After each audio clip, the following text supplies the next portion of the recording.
The door didn't slam. That would have been easier to understand. Instead, it closed with the kind of finality that makes a man realize he's been locked out of more than just a room. Roderick Hale stood in the hallway of his own estate, fist raised to knock again, and felt something he hadn't experienced in 20 years: uncertainty. His wife hadn't spoken to him in 3 days, hadn't eaten at his table, hadn't acknowledged his existence. And when he finally demanded entry, when he used the voice that made grown men scramble, she said one word through the wood: no. That's where it started. Not with fire or fury, but with a woman choosing silence over submission, and a man realizing the war he thought he'd won had never actually begun. If you want to know how far this story travels, drop a comment with your city below. Hit that like button. You're going to want to see how this ends. The North didn't forgive mistakes. Roderick learned that before he learned to shave, back when his father ran the estate with the same iron fist Roderick inherited along with the land. You worked until your hands bled, or you didn't eat. You respected the hierarchy, or you got buried by it. Simple rules for a simple life. And for 43 years, those rules had served him just fine. Until Alina. He met her at a regional assembly 5 years ago. One of those tedious gatherings where minor nobility pretended their opinions mattered. She'd been sitting in the back corner, barely 23, wearing a dress that looked like it had been handed down twice. She didn't speak during the proceedings, didn't try to catch anyone's eye. But when some pompous magistrate suggested women's education was a waste of limited resources, she stood up. Limited, she said, voice steady as winter ground, is believing half your population should remain ignorant because you're too lazy to imagine otherwise. The room went silent. The magistrate sputtered. And Roderick, against every instinct he'd cultivated, laughed. They married 4 months later. Practical arrangement, everyone said. She got security. He got a wife young enough to give him an heir. Nobody asked what she thought about it. Nobody asked what he expected. Certainly, nobody predicted this. Sir? Marcus, his steward, appeared at the end of the hallway. Young guy, competent, scared of his own shadow. The Richardson matter requires your... Later. Roderick didn't turn from the door. But, sir, they're threatening to... I said later. The edge in his voice made Marcus retreat like he'd been slapped. Roderick stared at the door. Solid oak. He'd chosen it himself when they renovated this wing, never imagined it'd be used against him. 3 days ago, they had had an argument. He couldn't even remember what started it. Something about her wanting to convert the eastern storage room into something. A library, a study? He'd said no. She'd asked why. He'd said because he was saying no, that's why, and she could damned well accept it. She'd looked at him with those gray eyes that never seemed to blink, nodded once, and walked upstairs. He hadn't seen her since. Meals were delivered to her room by Anna, the head of house. Notes were sent down with Anna for household matters. When Roderick demanded to know what his wife was doing up there, Anna, who'd been with the estate for 30 years and feared nothing, simply said, "Reading, sir." Reading. Like that explained a damn thing. He'd tried the door twice before. First time, no answer. Second time, she'd told him to leave. This third time, when he'd actually raised his voice and used her full name, Alina Voss Hale, which she never used herself, she'd given him that single word. No. The wood grain blurred slightly. Roderick blinked hard. He wasn't a man who stood in hallways feeling lost. He was the one who gave orders, who made decisions that affected 300 people across 5,000 acres. Men twice his size watched their words around him, but he couldn't get his own wife to open a door. Alina. He tried to keep his voice level. This is ridiculous. Nothing. We're married. You can't just... Can't? Her voice came through clear and cold. Interesting word choice. You know what I mean. I know exactly what you mean. He pressed his palm against the oak. I'm trying to control the situation. Yes, I'm aware. Roderick's jaw clenched. That's not what I was going to say. Wasn't it? 5 years. 5 years of marriage, and he couldn't remember them having a single conversation that felt like this. Like verbal chess, each word a move he hadn't anticipated. What do you want? He hated how the question sounded. Desperate, uncertain. Silence stretched long enough that he thought she wouldn't answer. Then, what I've always wanted. To be left alone. The words hit harder than they should have. Roderick stepped back from the door, something tight forming in his chest, left alone, like he was an inconvenience, a disruption, in his own house. He walked downstairs without another word, each step measured and deliberate. Marcus had disappeared, smart enough to make himself scarce. The afternoon light cut through the tall windows in geometric patterns that did nothing to warm the stone floors. The estate sprawled like a fortress because that's what it had been, once. Northern border territory built to withstand raids that hadn't come in 3 generations. Now it just felt empty. Vast rooms that echoed, hallways that connected nothing to nothing. Roderick's study waited at the east end of the ground floor, dark wood, darker leather, and a desk that had belonged to his grandfather. This was where he felt solid, where things made sense. He poured himself 2 fingers of whiskey he didn't want and stared at the maps on his wall. Property lines, water rights, timber surveys, clear, definable, controllable. Not like whatever the hell was happening upstairs. Problems, boss? Roderick didn't turn. Only one person on the estate called him boss, with that particular mix of respect and irreverence. Thought you were checking the northern fence line, Thomas. Did that? Thomas Carrick dropped into the chair across from the desk without being invited, boots still covered in mud. He was 56, built like a scarred oak tree, and had worked the land longer than Roderick had been alive. Saw Marcus running around like his hair was on fire. Figured something was up. Nothing's up. Right. Thomas scratched his graying beard. That why you're drinking at 3 in the afternoon? Roderick set the glass down harder than necessary. Don't you have work to do? Always. Thomas didn't move. Question is whether you want to talk about whatever's eating you, or if you want to sit here lying to yourself until it gets worse. It's personal. Figured. Considering Mrs. Hale hasn't left her room in 3 days and you've been prowling around like a bear with a thorn in its paw. Roderick's head snapped up. How do you... Boss, I've worked here since before you were born. I know when something's wrong. Thomas leaned forward, elbows on his knees. So what happened? I don't know. The admission came out rough. We had an argument, minor thing. I said no to something she wanted and she just shut down. Won't talk, won't come out. What'd she want? Does it matter?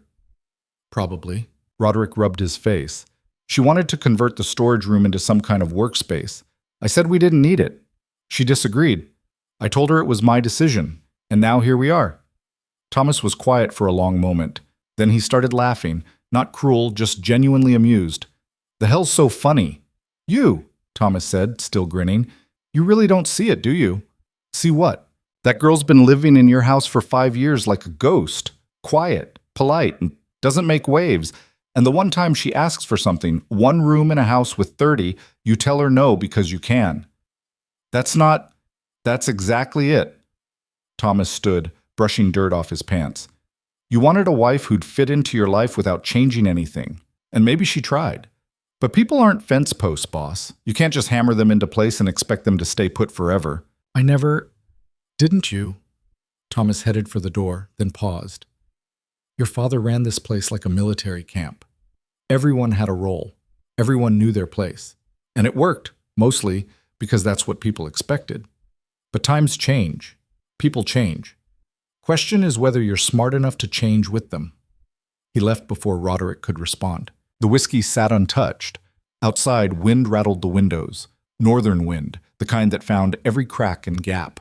Winter wasn't far off. Another season of frozen ground and shortened days, of making sure livestock survived and roofs held. Another season of Alina in that room. Unless he did... what? Apologized? For what exactly? Making a decision about his own property? Roderick's hand curled into a fist on the desk. This was insane. He was the one with authority here. The responsibility. Every choice he made affected hundreds of lives, and he made those choices carefully, deliberately. But he couldn't remember the last time he'd asked Alina what she wanted. The thought came unbidden and unwelcome. Chica. Upstairs, behind the oak door, Alina sat at the small desk beneath the window and continued writing. The journal was one of 7, careful records of 5 years' worth of work that nobody knew existed.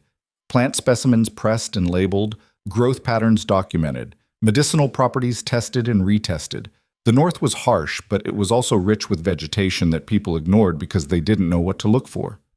She knew what to look for. Her handwriting was cramped but precise.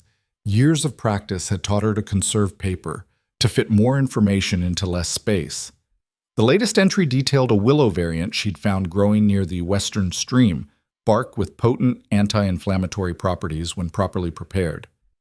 3 months of testing, 14 successful applications, 2 failures that taught her more than the successes, and nowhere to take it. Nothing to do with it except write it down and hope someday it might matter. A knock on the door made her pen pause. "Miss?" Anna's voice soft and careful. "Brought you some dinner." Alina set the pen down and crossed to unlock the door. Just the deadbolt, the one she'd installed herself with tools borrowed from the groundskeeper's shed. Anna slipped inside with a tray, and Alina locked it again behind her. "He's asking after you," Anna said, setting the tray on the side table. Bread, cheese, some kind of stew that actually smelled decent. "Mr. Hale, I mean." "Let him ask." Anna was 63 and had probably forgotten how to be shocked by anything. She just nodded. "You planning to stay up here forever?" "Haven't decided." "That's not an answer, miss." "No," Alina agreed. "It's not." Anna studied her for a moment, that sharp, assessing look that saw too much. "You know he's not a bad man." "I know. Just stubborn." "Yes. And used to getting his way." "Extremely aware." Alina sat back down at her desk. "But that's his problem, not mine." "Might become yours if you two can't figure out how to be in the same house." Alina picked up her pen again. "We've been in the same house for 5 years without figuring it out. 3 more days won't make a difference." Anna sighed the way only old women who've seen everything can sigh, like she knew exactly how this would end but had to let everyone figure it out themselves. "Eat something. You're getting thin." "I eat. You pick. There's a difference." When Anna left, Alina did eat, mechanically, while reviewing her notes. The journal was almost full. She'd need another soon. The problem was getting one without questions. Last time she'd bought 3 at once from a traveling merchant, claimed they were for correspondence. Roderick hadn't cared. Roderick never cared what she did, as long as it didn't inconvenience him. That was the agreement, wasn't it? Unspoken but clear. She could exist in his house, use his name, take shelter under his authority, and in exchange, she'd be, what? Decorative, quiet, grateful? The storage room argument had been the breaking point. Not because she cared about that particular room, though she did, but because of how he'd dismissed it. Didn't ask why she wanted it, didn't ask what she'd use it for. Just no. Because he could. Because in his mind, everything here belonged to him. The land, the buildings, her. Alina stared at her handwriting until the letters blurred. 28 years old, 5 years married, and somehow more alone than she'd been at 23, with nothing but an inherited dress and a sharp tongue. But she'd built something here. Quietly. Carefully. The journals were only part of it. Twice a week she walked to the village, 3 miles each way, regardless of weather, ostensibly for supplies, though Anna handled most of that.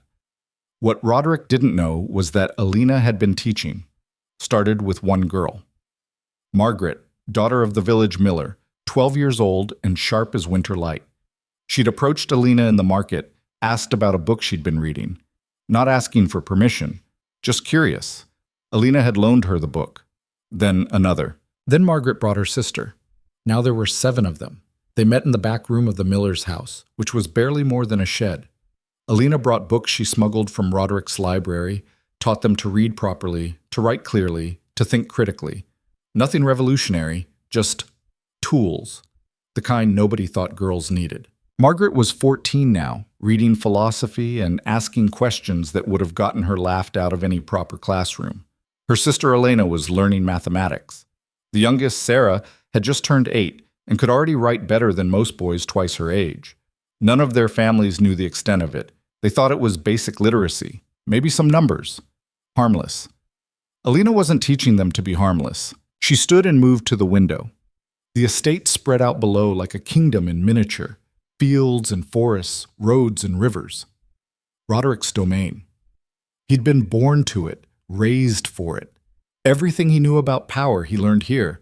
Everything she knew about surviving without it, she'd learned before she ever set foot in this house. The daughter of a minor scholar who drank himself into an early grave. No brothers, no prospects. Just books her father left behind, and a mind nobody wanted. She'd learned young that being right didn't matter if you didn't have authority, that speaking up only worked if someone was willing to listen.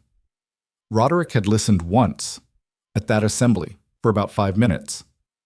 Then he'd married her, brought her here, and apparently decided he'd done his part. Alina pressed her forehead against the cold glass. The sun was setting early. It always did this time of year. Soon it would be dark by mid-afternoon, and the estate would hunker down for winter like a beast in hibernation.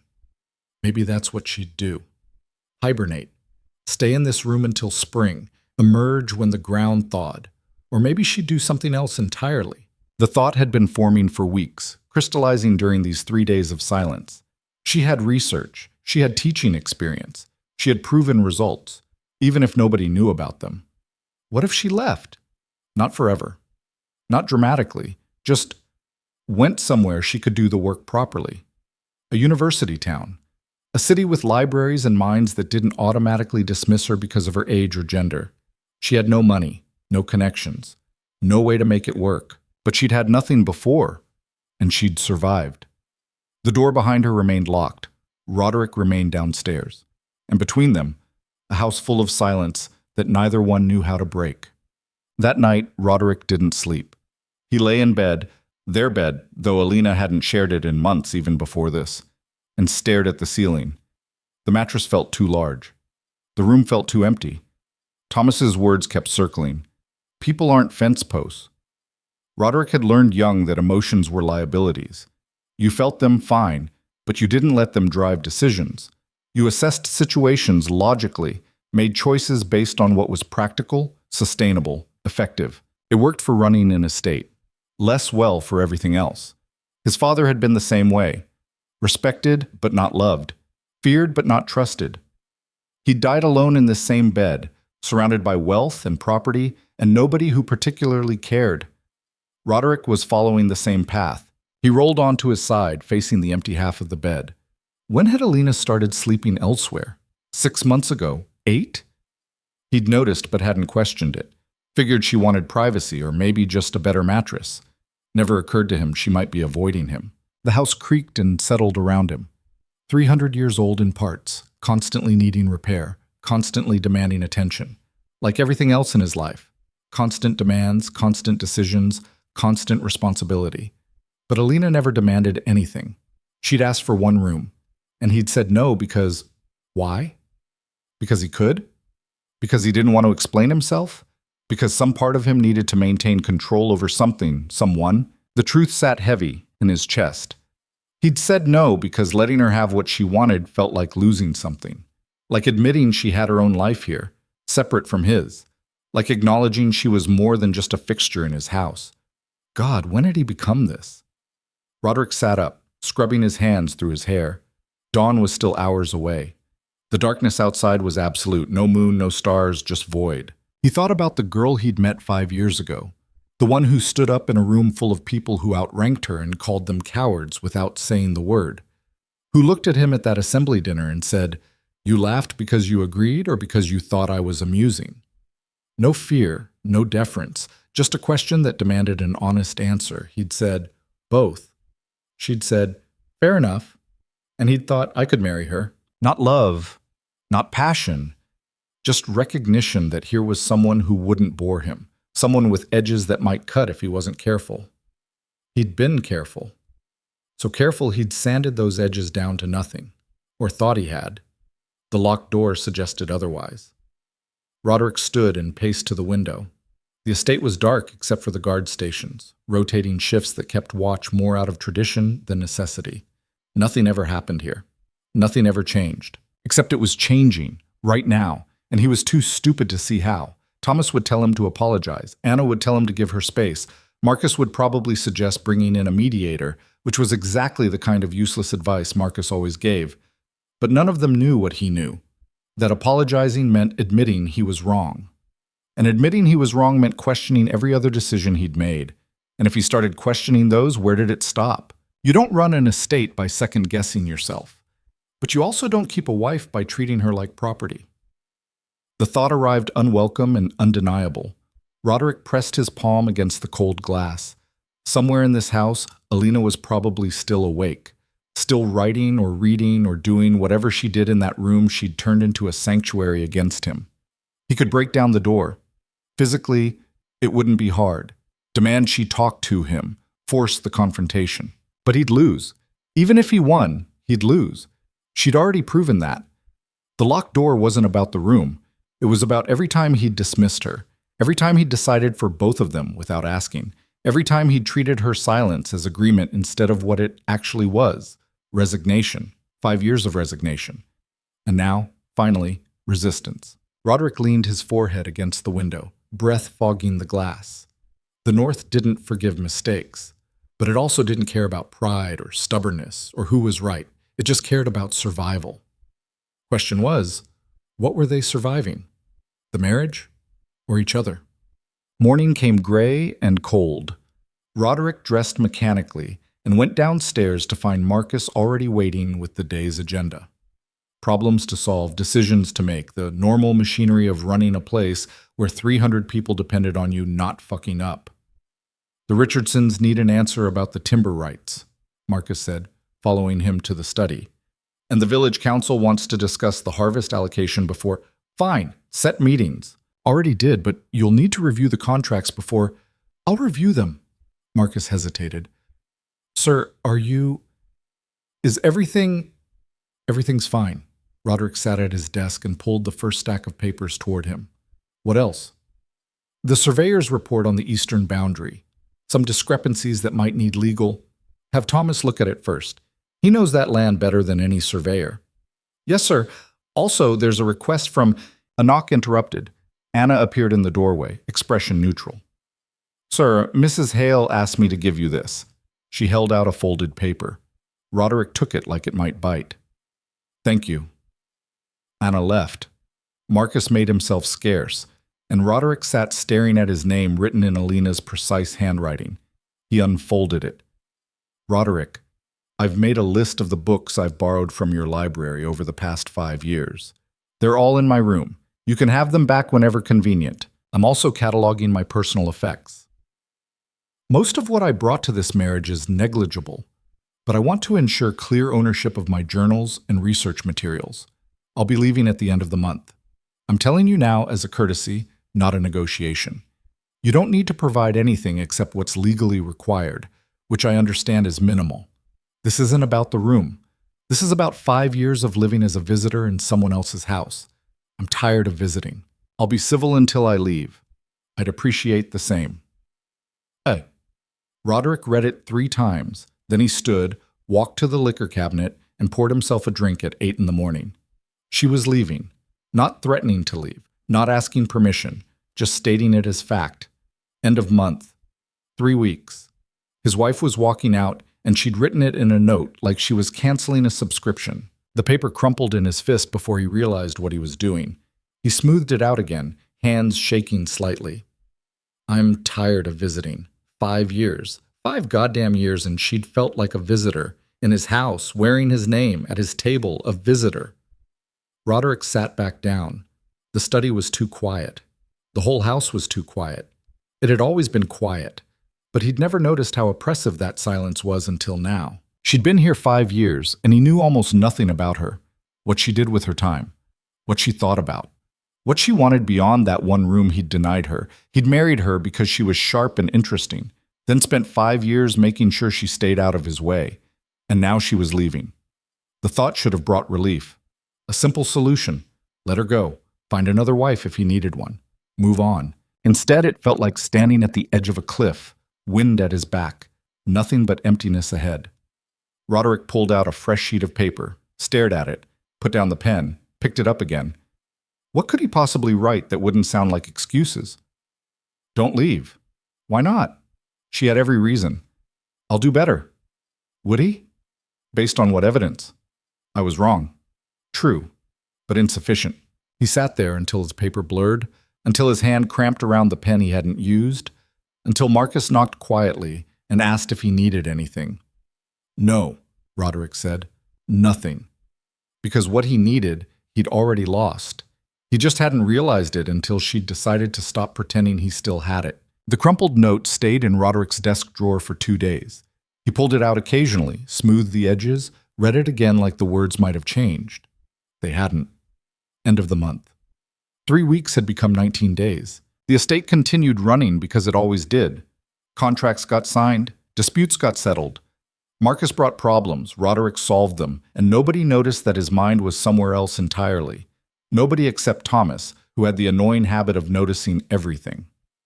"You look like hell," Thomas said, appearing in the study doorway on the 3rd morning after the note. "Good morning to you, too." "It's past noon." Thomas dropped into his usual chair, tracking mud across the carpet. "When's the last time you ate?" "I eat." "You pick. There's a difference." Thomas grinned. "Anna's words, not mine. Though she's got a point." Roderick set down the contract he'd been pretending to read. "Did you come here for a reason, or just to be irritating?" "Both." Thomas stretched his legs out. "Saw Mrs. Hale in the village yesterday." Something cold settled in Roderick's chest. And she was teaching kids. In the back of Miller's place. Had 7 of them packed in there. All girls, all listening like she was revealing the secrets of the universe. Roderick stared. "Teaching what?" "Couldn't tell exactly, but I saw books, lots of them, and those girls were writing things down like their lives depended on it." Thomas scratched his beard. "How long's that been going on?" "I don't know." The admission tasted bitter. "I didn't know she was doing it at all." "Boss, your wife's been walking to the village twice a week for years. You never asked why." "She said she liked the exercise." Thomas laughed, not unkindly, but close. "And you believed that? Her walking 6 miles round trip in all weather just for fun?" "Why wouldn't I?" "Because nobody does that. Especially not someone who could send servants for anything she needed." Thomas leaned forward. "You really didn't know she'd started a school?" "It's not a school, it's—" Roderick stopped. "What exactly did you see?" "Margaret Richardson reading something that looked like philosophy. Elena doing mathematics that made my head hurt. Little Sarah writing an essay about, hell, I don't know, something complicated. And your wife in the middle of it all, patient as winter, answering questions like she had all the time in the world." Roderick's hands curled on the desk. "The Richardsons know about this?" "If they do, they're keeping quiet. Most families think it's basic letters and numbers. Harmless stuff." Thomas's expression shifted. But it's not harmless, is it? She's teaching those girls to think, to question, to want more than what they're supposed to want." "That's dangerous?" Thomas finished. "Maybe. Or maybe it's exactly what this place needs. Hard to say. But either way, she's been doing it right under your nose for years, and you never noticed." The words landed like stones. Roderick stood, moved to the window, needed distance from the accusation in Thomas's voice, even though it wasn't really accusation, just truth. "She's leaving," he said finally. "I know." "How?" "Anna told me. Figure she told half the staff by now. Not gossip, just people talk." Thomas was quiet for a moment. "You going to stop her?" "How? Chain her to the house?" "Could try asking her to stay." Roderick laughed, sharp and humorless. "Why would she listen to me?" "Might surprise yourself. Or I might make it worse." "Can't get much worse than her leaving, boss." Roderick pressed his forehead against the cold glass. Outside, the estate sprawled under gray sky, his land, his responsibility, his domain, everything except the woman living upstairs. "What would you do?" he asked. Thomas took his time answering. "Me? I'd start by figuring out who she actually is. Not who I thought she was or who I wanted her to be, who she actually is." He stood, joints creaking. "Then I'd ask myself if that person's someone worth fighting for. And if the answer's yes, then you fight, not against her, for her." Thomas headed for the door, paused. "But that means giving up some of that control you love so much. Means admitting you don't have all the answers. You ready for that?" He left before Roderick could answer, which was probably good, because Roderick didn't have an answer. The village was 3 miles south. Roderick hadn't been there in months, sent Marcus or Thomas for anything that needed his attention, handled the rest through written correspondence. Easier that way, more efficient. Now he wondered what else he'd been missing while hiding behind efficiency. He found himself walking before he'd consciously decided to. Past the stables, down the eastern road, boots crunching on gravel that needed fresh stone before winter. The sky threatened rain but hadn't committed yet. Wind cut through his coat like it was looking for bone. The village appeared gradually, scattered houses that became clustered buildings, smoke rising from chimneys, sounds of life that the estate never quite managed. People saw him coming. A few nodded. Most looked away. Not hostile, just careful. He was the man who controlled their livelihoods. You didn't get comfortable around that kind of power. Miller's house sat at the far edge, next to the water wheel that had been turning for 100 years. Roderick could hear it from the road, steady, rhythmic, indifferent to everything happening around it. The front door was open. He knocked anyway. Miller appeared. Broad man, flour-dusted, surprised. "Mr. Hale, sir, wasn't expecting— Is there a problem?" "No problem. I'm looking for my wife." "Oh." Miller's expression did something complicated. "She's in the back, with the girls. I know what they're doing." "Right, of course, this way." Miller led him through the house to a door Roderick hadn't noticed, down a short hallway to what had probably been storage once. Now it held a table, mismatched chairs, shelves lined with books that definitely came from his library. And Alina. She sat at the table's head, 3 girls on one side, 4 on the other. The youngest couldn't have been more than 7. The oldest was maybe 15. All of them had books open, papers covered in handwriting, faces fixed on Alina with the kind of attention Roderick rarely saw anywhere. "But the assumption itself is flawed," Alina was saying. "If we accept that reason is universal, then we can't simultaneously argue that only certain people have access to it. Either it's universal or it's not. You can't have both." "But they do," one of the older girls said. Margaret, Roderick thought. They say it's universal, then they say women can't use it properly. Exactly. So what does that tell you about their actual beliefs versus their stated beliefs? That they're lying? Or that they haven't examined their assumptions, which is worse? Alina's smile was slight but real. Someone who lies knows they're wrong. Someone who never questions themselves has no idea they might be. That's when she noticed Roderick in the doorway. The smile vanished. Her expression went carefully blank. The same neutrality she'd shown him for 5 years, the one he'd mistaken for contentment. "Mr. Hale." Her voice was professional, distant. "We're in the middle of a lesson. I can see that." 7 pairs of eyes turned to him. 7 girls who'd probably been taught to be quiet around men with authority. None of them said anything, but the tension shifted like a physical thing. "Girls," Alina said, not looking away from Roderick, "we'll continue this next time. Take your books. Practice the questions we discussed." They moved quickly, gathering papers and books, filing past Roderick with careful politeness. Margaret was last. She paused at the door. "Mrs. Hale, will you be here next week?" Alina's expression flickered. "We'll see." Margaret left. The room felt larger and smaller simultaneously without the girls. Alina began organizing the remaining books, movements precise and deliberate. "How long?" Roderick asked. "How long what?" "The teaching, the school, whatever this is." 3 years. Give or take. She didn't look up. "Why?" "You never mentioned it. You never asked what I did." She stacked books with sharp efficiency. "Is there something you need, or are you just inspecting your property?" The words hit harder than she'd probably intended, or maybe exactly as hard as she meant. "That's not— I didn't come here to fight." "Then why did you come?" "Good question." Roderick stepped into the room, closed the door behind him. Alina finally looked at him, and in her gray eyes he saw something he hadn't noticed before. Exhaustion. Not physical tiredness. Something deeper. "Thomas told me he saw you teaching," Roderick said. "I wanted to see for myself." "And now you have." She moved toward the door. "If you're going to shut it down, just say so. Don't drag it out."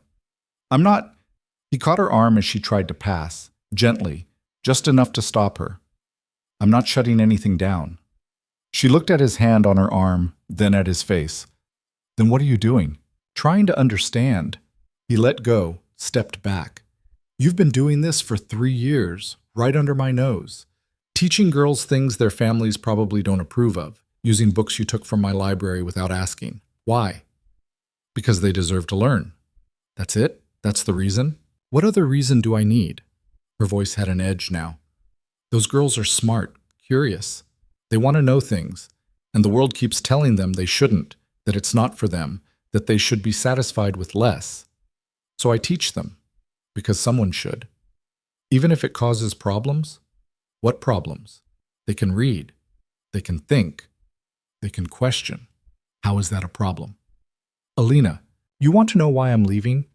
She faced him fully now, and all the careful neutrality was gone. This is why. Because I can create something good, something that matters, and the first thing you ask is whether it causes problems, not whether it works, not whether it's needed, just whether it disrupts your carefully ordered world. That's not what I meant, isn't it? She laughed, but there was no humor in it. You've spent 5 years treating me like a problem to be managed, something that might disrupt the estate if not properly controlled. And I let you. I stayed quiet. I stayed out of your way. I built my life in the margins you allowed. But I'm tired of margins, Roderick. I'm tired of making myself smaller so you can feel bigger. The words hung between them like broken glass. I never asked you to. You didn't have to ask. It was expected. The young wife who's grateful for the opportunity, who understands her place, who doesn't make demands. Her hands clenched at her sides.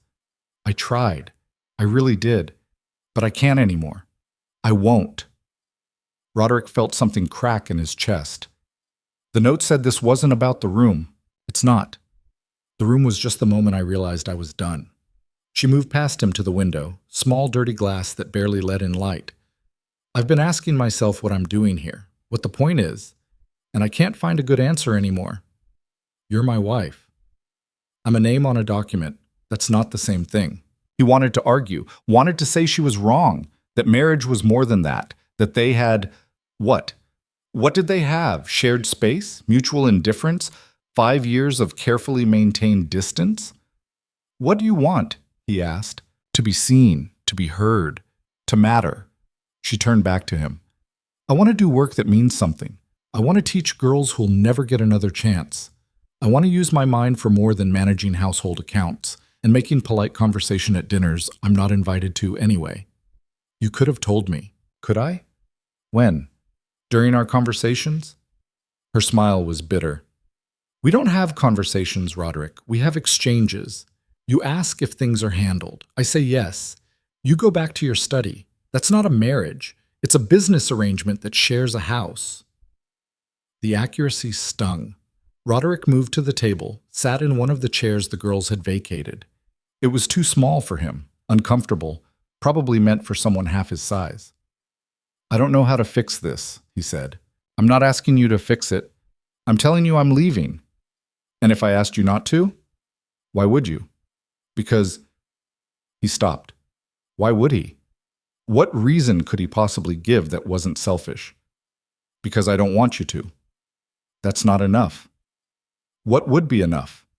Alina sat down across from him, and for the first time in days, maybe years, they were eye to eye. Nothing between them but honesty neither of them knew how to handle. I don't know, she said quietly.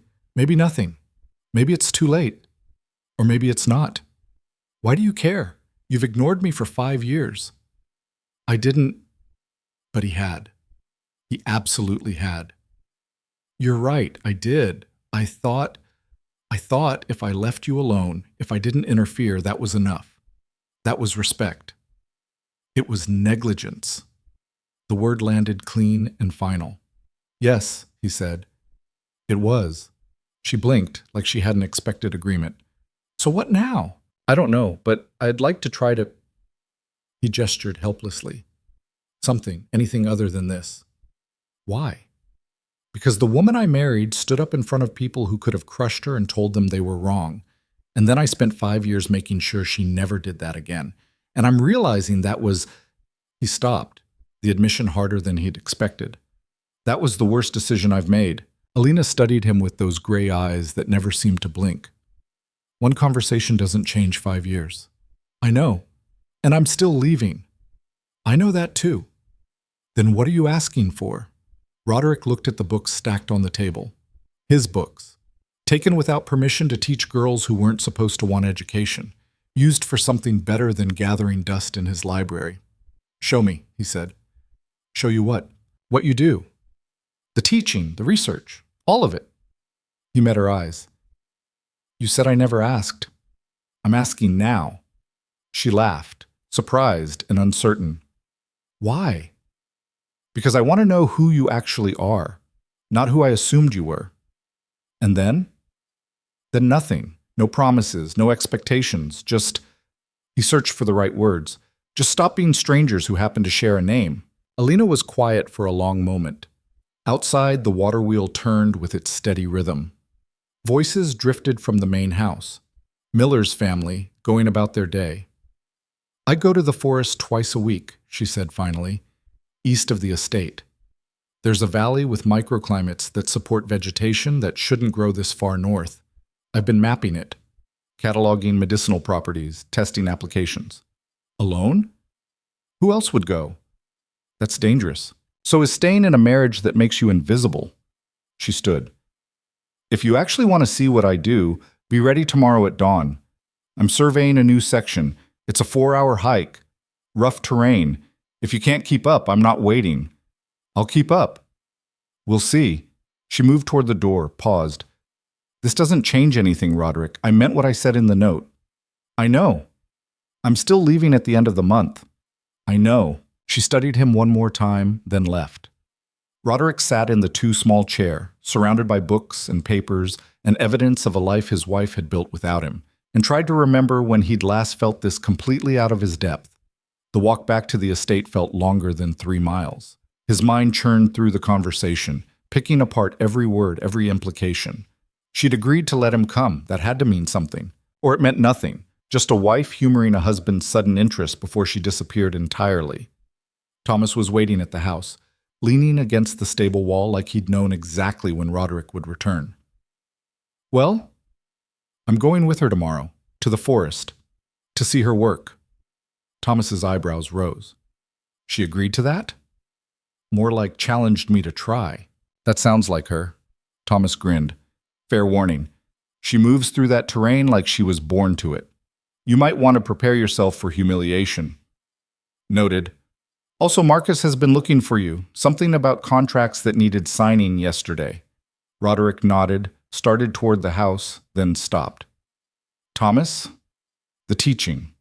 The girls. Do their families know what she's actually doing? Some suspect. Most don't ask too many questions because their daughters are learning to read and figure numbers, practical skills. Everything else stays quiet. And you think that's sustainable? No. Eventually someone's going to realize those girls are learning more than letters. And when they do, it'll cause problems. Thomas scratched his beard. But sometimes problems are worth having. Roderick thought about Margaret asking if Alina would be there next week. The uncertainty in the girl's voice. The hope. Yeah, he said. Sometimes they are. That night, he pulled out maps of the eastern forest. Hadn't looked at them in years. That land was wild, unused, not profitable enough to bother with. But the topography showed exactly what Alina had described, valleys and ridges that created pockets of different growing conditions. He traced the routes she might take, tried to guess which areas she'd find most interesting, realized he was preparing like this was some kind of test. Maybe it was. The note from her sat on his desk, smoothed flat now. End of the month. 16 days left. 16 days to prove he was worth staying for. Or 16 days to fail spectacularly while she watched. Roderick stared at the ceiling until dawn started graying the windows, then got up and dressed for hiking. Heavy boots, layered clothing, a pack with water and basic supplies. He met her at the eastern gate as the sun broke the horizon. She wore practical clothes he'd never seen before. Trousers, worn boots, a coat that had seen better days, hair tied back, no jewelry, no pretense. She looked at his preparations and raised an eyebrow. You came prepared. I told you I'd keep up. Let's see if you mean it. She started walking without waiting for a response. The terrain roughened quickly. What started as a clear path degraded into suggestions of routes. then nothing but forest. Alina moved through it like water, finding the easiest lines, never hesitating. Roderick followed and tried not to feel like he was being tested, though he definitely was.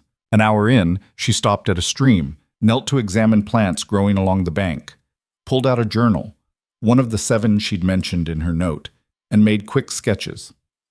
"What is it?" he asked. "Valerian variant. The roots have sedative properties, but this specific type seems stronger than the common version. I've been testing it." She didn't look up from her drawing. 3 successful applications for sleep disorders, 1 failure that resulted in headaches. Still trying to determine why. "You test it on yourself?" "Sometimes. When it's safe. Sometimes on volunteers from the village." She closed the journal, moved on. They climbed higher. The forest opened into a valley exactly like the maps showed, and Roderick understood immediately why she came here. It was like stepping into a different climate, warmer, more humid, vegetation that shouldn't exist this far north. Alina's face transformed. Not quite a smile, but close. Something like wonder. "This is it," she said. "This is what I've been mapping." She spent the next 2 hours moving through the valley, examining plants, taking samples, making notes. Occasionally, she'd explain what she was looking at, why it mattered, how it might be used. Her voice changed when she talked about it, confident, certain, alive in a way he'd never heard before. Roderick mostly stayed quiet and watched. Watched her hands carefully extract specimens. Watched her face as she identified things he couldn't see. Watched her inhabit a version of herself that had nothing to do with him or the estate or anything except this work she'd built in secret. "You're good at this," he said finally.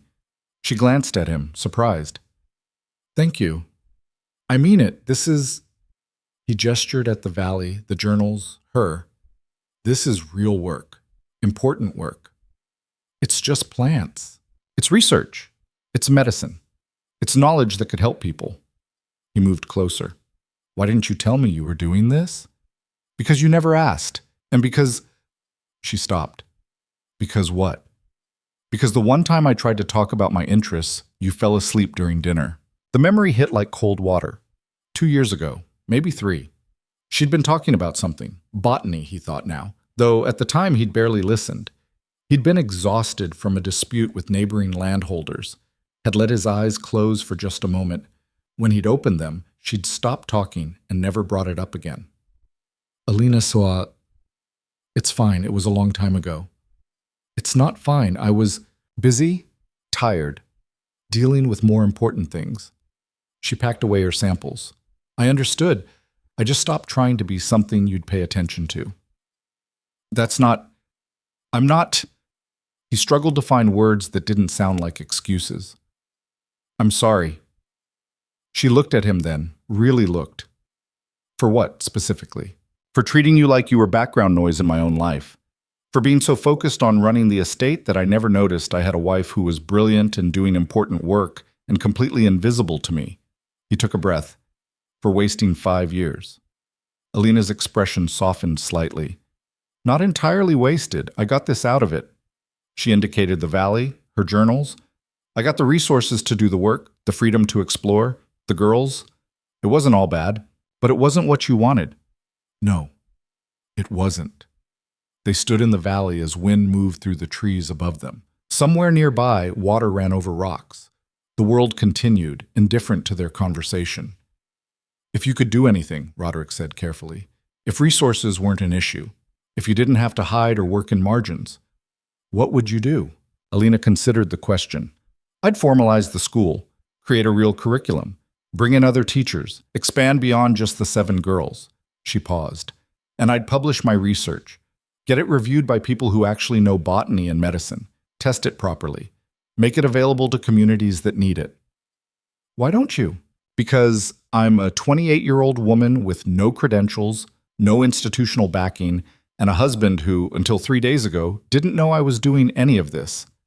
She met his eyes. "The world doesn't take kindly to women who claim expertise without permission." "What if you had permission?" "From who? You?" She almost smiled. "That's not how this works, Roderick. Your authority doesn't transfer to me. If anything, being your wife makes people take me less seriously." The truth of it settled heavy. He thought marrying her gave her status, protection, opportunity. Instead, it had just put her in a different kind of cage. Then we change that, he said. How? I don't know yet, but he looked at the valley, at everything she'd built here. You said I never asked what you wanted. I'm asking now. Not just asking, I'm listening. Whatever you need to make this work, to make the school work, to publish your research, tell me. Alina studied him like he was a specimen she couldn't quite identify. Why? Why now? Because I threatened to leave? Maybe. Probably. He moved closer. But also because I spent 5 years with someone extraordinary and never bothered to notice. And now that I have noticed, I can't. He stopped, searching for honesty. I can't unknow it. I can't go back to ignoring you, even if you still leave, even if it's too late. I have to at least try. Try what? To be someone worth staying for. The words hung between them. Alina's expression shifted through emotions he couldn't read. Surprise, skepticism, something that might have been hope. One conversation doesn't fix 5 years, she said again. I know, but it's a start. She turned away ostensibly to check on more plants, but he could see the tension in her shoulders, the war happening behind careful composure. The school needs a proper building, she said finally. The miller's shed works, but it's not sustainable. We need space, materials, books, a lot of books. Done. And I need access to botanical texts, medical journals, academic resources I can't get here. I'll get them. It'll be expensive. I don't care. She faced him again. And I need autonomy. Full control over the curriculum, the teaching methods, who gets to attend. No interference. Agreed. Just like that? Just like that. He held her gaze. This is your work, your expertise. I'm not qualified to have opinions about it. That's not going to sit well with you. You're used to controlling everything. Then I'll get used to not controlling this. He took a breath. I'm good at adapting, Alina. I've just been adapting in the wrong direction. She studied him for a long moment, then nodded slowly. If you mean this, if you actually follow through, it doesn't mean I'm staying. I know. I might still leave at the end of the month. I know that too. But I'll stay long enough to see if you're serious. She picked up her pack. We should head back. It's a long walk.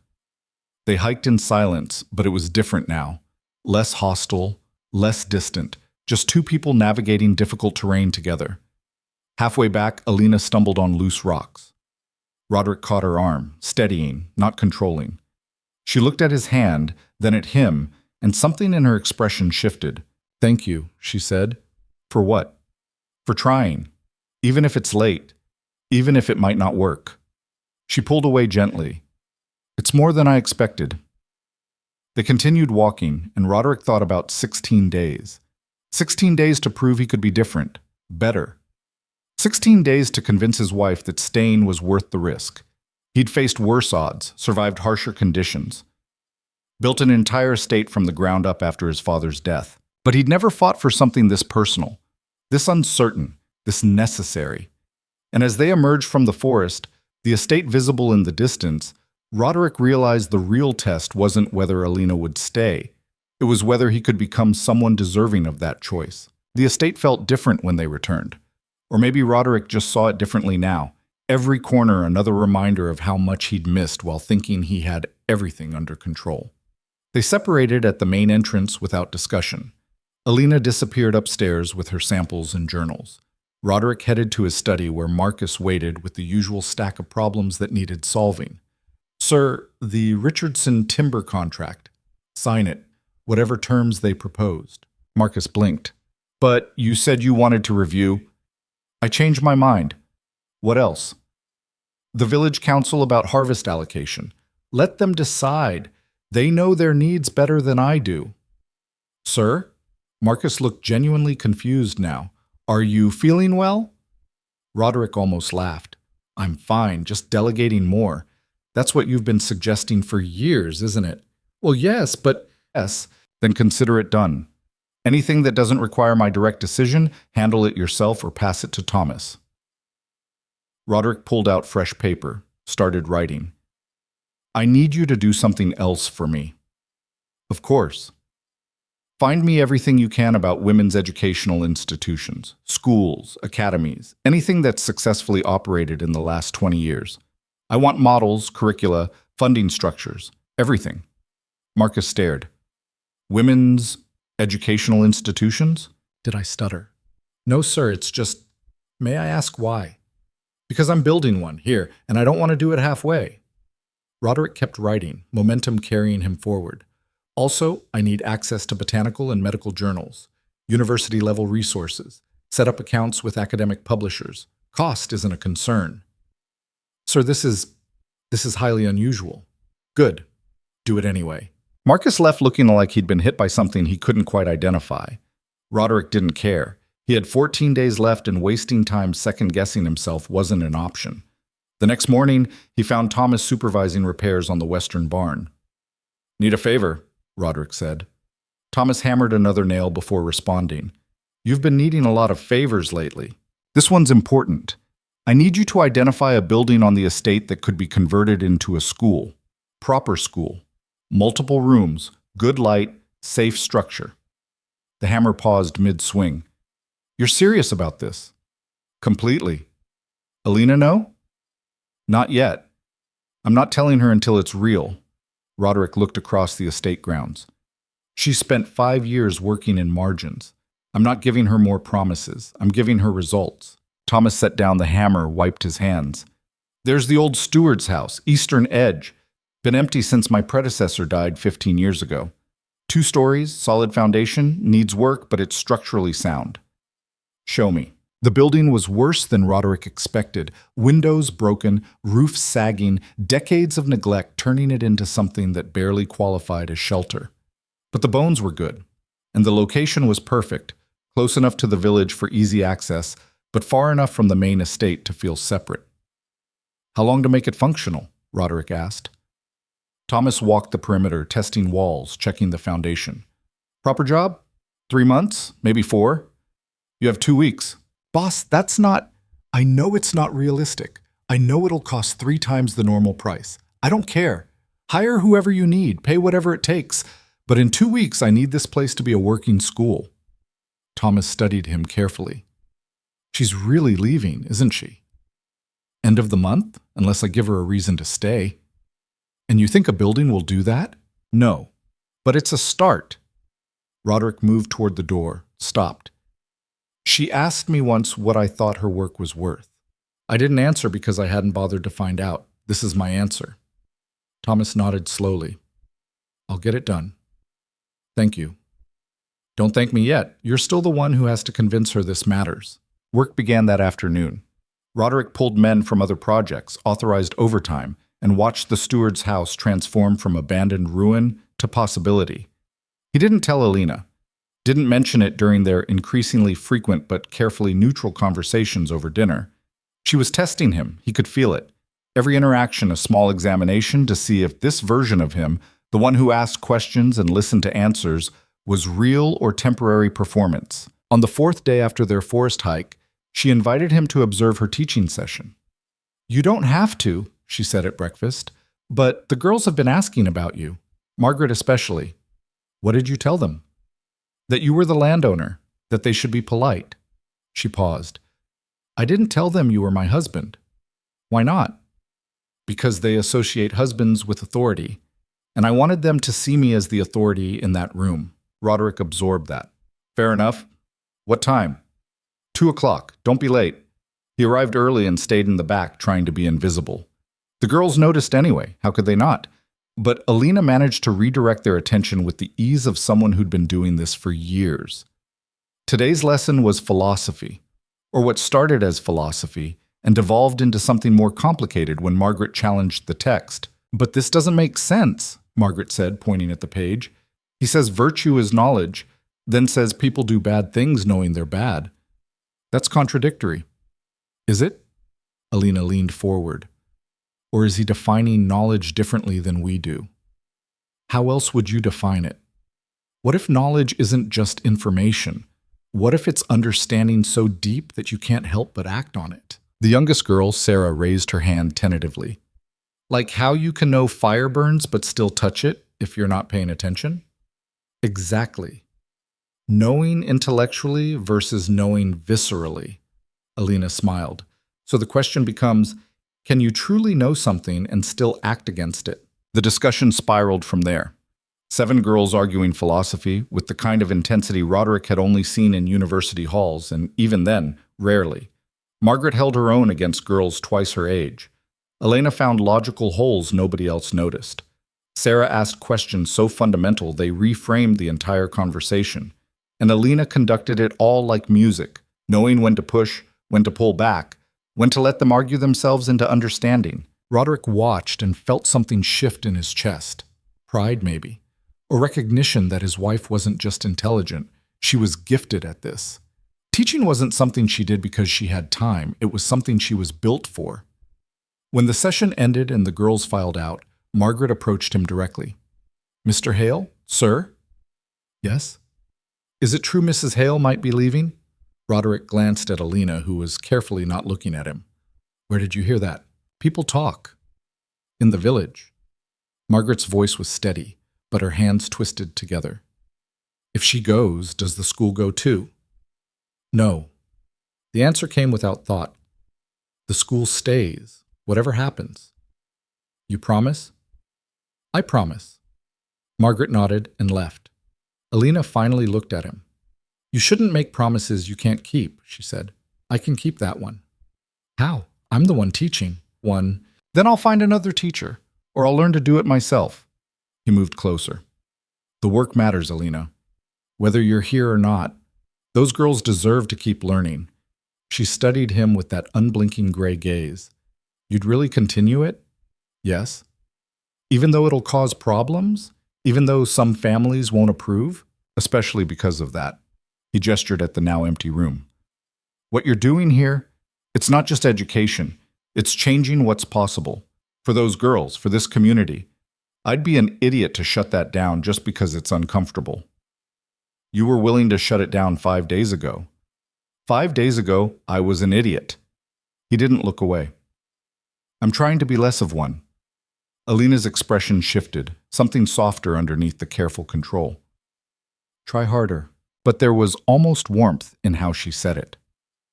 That night, Roderick found her in what used to be the storage room, the one he'd denied her. She'd claimed it anyway sometime in the past week, moved in her desk, her journals, created a workspace that finally fit her. He knocked on the open door. "Can I come in?" She looked up from her writing. "It's your house. It's your room. Legally, everything here is yours." "Legally, yes. Actually," he shrugged, "I'm starting to think I own a lot less than I thought I did." Alina set down her pen. "What do you want, Roderick?" "To ask you something, and I need you to be honest." "I'm always honest." "No, you're always polite. There's a difference." He sat in the chair across from her desk, uninvited but hoping she wouldn't throw him out. "If money weren't an issue, if you had unlimited resources and complete freedom, what would you build?" She laughed.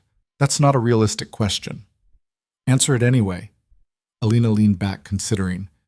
"A proper research institution.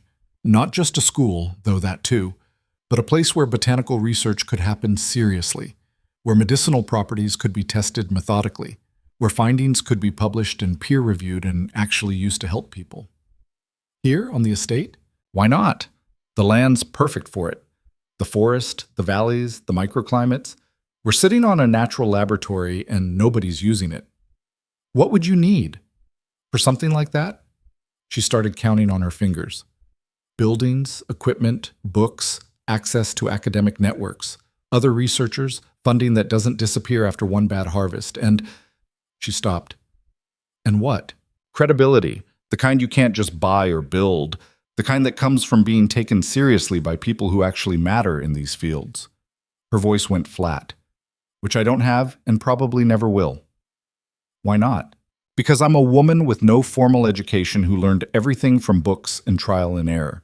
Because the people who decide who's credible are all men who went to universities that don't accept women. Because the world doesn't work on merit alone, Roderick. You should know that better than anyone." He did know it, had benefited from it his entire life, born into authority, given power based on nothing but gender and inheritance. "Then we changed the rules," he said. "You can't just—" "I can try." He leaned forward. What if we built it anyway? The research institution, the school, everything. Built it so well and so thoroughly that they had to take it seriously, that ignoring it became impossible. That's not how this works. How do you know? Has anyone tried? Alina stared at him. You're serious. Completely. You'd stake your reputation on this? On me? My reputation? Roderick almost laughed. I'm a land baron in the north, who people tolerate because I control resources they need. That's not a reputation worth protecting. But what you could build, that might actually matter. She stood, moved to the window, arms wrapped around herself. Why are you doing this? Because I wasted 5 years, and I don't want to waste whatever time we have left. Even if it's only days? Even then, Alina turned back to him, and in the lamplight she looked younger, more uncertain. What if I still leave? What if you do all this and I walk away anyway? Then you walk away, but at least you'll leave knowing someone saw what you could do and thought it was worth fighting for. The silence stretched. Outside, wind rattled the windows. The estate settled into night around them. I need to think, Alina said finally. Take your time. I don't have time. You gave me a deadline, remember? End of the month. I didn't give you anything. You set that deadline yourself. He stood.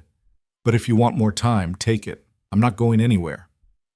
He left before she could respond, before she could see how much that conversation had cost him, exposing himself like that, making promises he wasn't sure he could keep, but he'd meant every word. 3 days later, everything went wrong. Roderick was reviewing construction progress at the steward's house, now looking almost habitable, walls repaired, roof solid, windows installed, when Marcus came running. Sir, there's a problem in the village. What kind of problem? Richardson.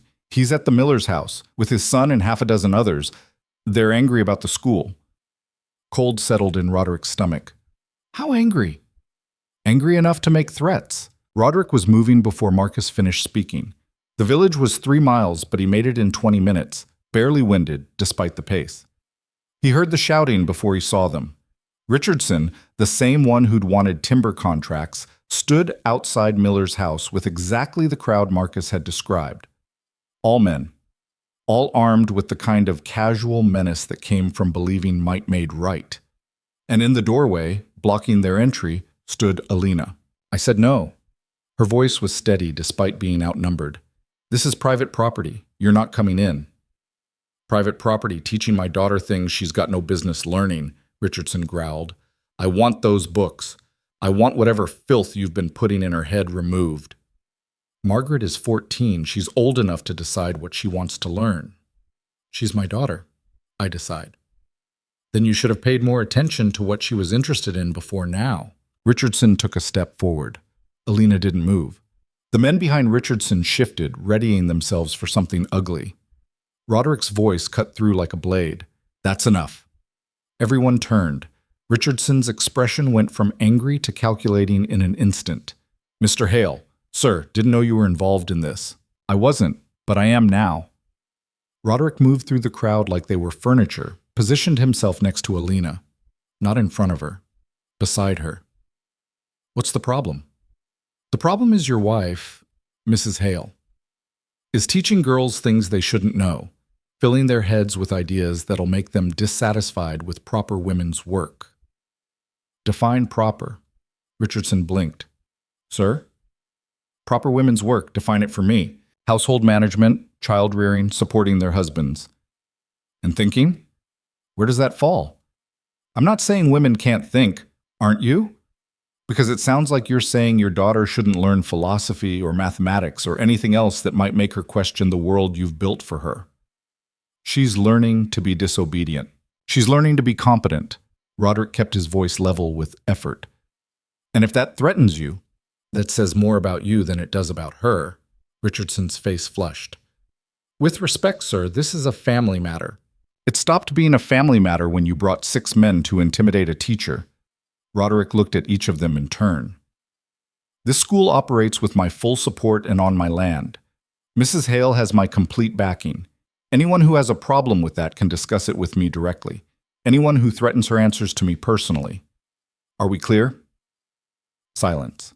The men shifted uncomfortably. Richardson's jaw worked like he was chewing something bitter. Now, Roderick continued, if you have legitimate concerns about the curriculum, Mrs. Hale is happy to discuss them. Calmly, respectfully, without threats. He turned to Alina. Isn't that right? If people are willing to talk like adults, yes. Her voice was frost. But if you're just here to throw your weight around because your daughter's smarter than you are, and it scares you, Roderick let the pause extend. Then we're done here. Richardson looked between them, clearly calculating whether this fight was worth having. Finally, he spat on the ground and turned away. This isn't over, he said. No, Roderick agreed. It's not. But next time you want to discuss education policy, make an appointment. Leave the mob at home. Richardson and his crowd dispersed, muttering threats they wouldn't act on. At least not today. At least not openly. When they were gone, Roderick finally looked at Alina. She was shaking, barely visible, but there. Adrenaline or fear or both. Are you hurt? He asked. I'm fine. That's not what I asked. She met his eyes. He grabbed my arm, earlier, before you arrived. Nothing serious. Rage bloomed white-hot. Show me. Roderick, show me. She pulled back her sleeve. Fingerprint bruises were already forming, dark against pale skin. Roderick's hands clenched. Every instinct screamed to go after Richardson, to make him understand in physical terms what happened when you touched someone Roderick cared about. But that wasn't what Alina needed. I'm sorry, he said instead. For what? You didn't do this. For not being here sooner, for creating a situation where this could happen. You didn't create this. Men like Richardson, they've always been there, waiting for an excuse. She pulled her sleeve back down. I knew the risks. That doesn't make it acceptable. No, but it makes it predictable. She turned toward the house. I should check on the girls. Make sure they're okay. Alina, she paused. What you did, standing there alone against that crowd, that was either very brave or very stupid. Probably both. Definitely both. He moved closer. But next time something like this happens, you don't face it alone. Understand? I've been facing things alone for 5 years. I know, and I'm saying that ends now. Whether you stay or go, whether we fix this marriage or not, you don't stand alone against threats. Not anymore. Something in her expression cracked. Not breaking. Transforming. Why? But because someone should have been standing with you all along, and I'm sorry it took me this long to figure that out. Alina nodded once, then went inside. Roderick stood in the street and tried to remember the last time he'd been this angry, this scared, this certain that he'd nearly lost something irreplaceable. Thomas appeared from somewhere, materialized like he always did when things went wrong. Heard there was trouble, Thomas said. Handled. For now. Richardson's not going to let this go quietly. I know. He's got friends, influence, could make things difficult. Let him try. Thomas studied him. You're really doing this. Burning bridges for her. I'm not burning anything. I'm choosing sides. Roderick looked at the Miller's house, where Alina was probably comforting frightened girls and pretending she wasn't frightened herself. Should have done it 5 years ago. Better late than never. Is it? Thomas clapped him on the shoulder. Ask me again in 2 weeks. That night, Roderick worked on the school building until his hands bled. Physical labor he hadn't done in years, alongside men he employed but barely knew. Thomas tried to stop him around midnight, but Roderick kept going. Because in 10 days, Alina would decide whether to stay or leave. And he needed her to see that when he made promises, he followed through. That standing beside her against Richardson wasn't temporary performance. That the school, the research institution, all of it, it was real. But more than that, he needed to know he'd tried. That if she left, it wouldn't be because he'd given up. It would be because he'd given everything and it still wasn't enough. He could live with that, barely, but he couldn't live with not trying.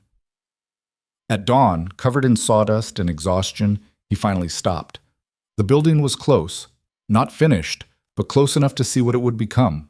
And when Alina appeared in the doorway, because of course she'd come, because she always knew when something important was happening, she stopped breathing for a moment. What is this? She asked. Your school. Roderick, this is... When did you... Doesn't matter. What matters is whether it's what you need. She walked through the space, touching walls, examining rooms, seeing possibilities he'd tried to build into every corner. When she turned back to him, her eyes were wet. "Why?" she whispered. "Because you deserved better than margins, and I finally figured out how to give it to you." Alina crossed the space between them, and for a moment Roderick thought she might actually let him hold her, might let the walls drop completely. Then shouting erupted outside. They ran to the windows. In the pre-dawn light, smoke rose from the village. Not one building, multiple. And people were screaming about fire, about sabotage, about Richardson and his men. Alina's face went white. The girls... She was out the door before Roderick could stop her, running toward danger without hesitation, and he followed because there was nothing else to do but follow and hope they both survived what was coming. The miller's house wasn't burning. That was the first relief. But the smoke came from the storage shed behind it, the one where Alina kept extra books and teaching materials. Flames ate through dry wood like hunger, and by the time they arrived, half the structure had already collapsed. Margaret stood in front of it with a bucket, futile and determined. Her face was streaked with soot and tears. "I tried to stop them," she said when Alina reached her.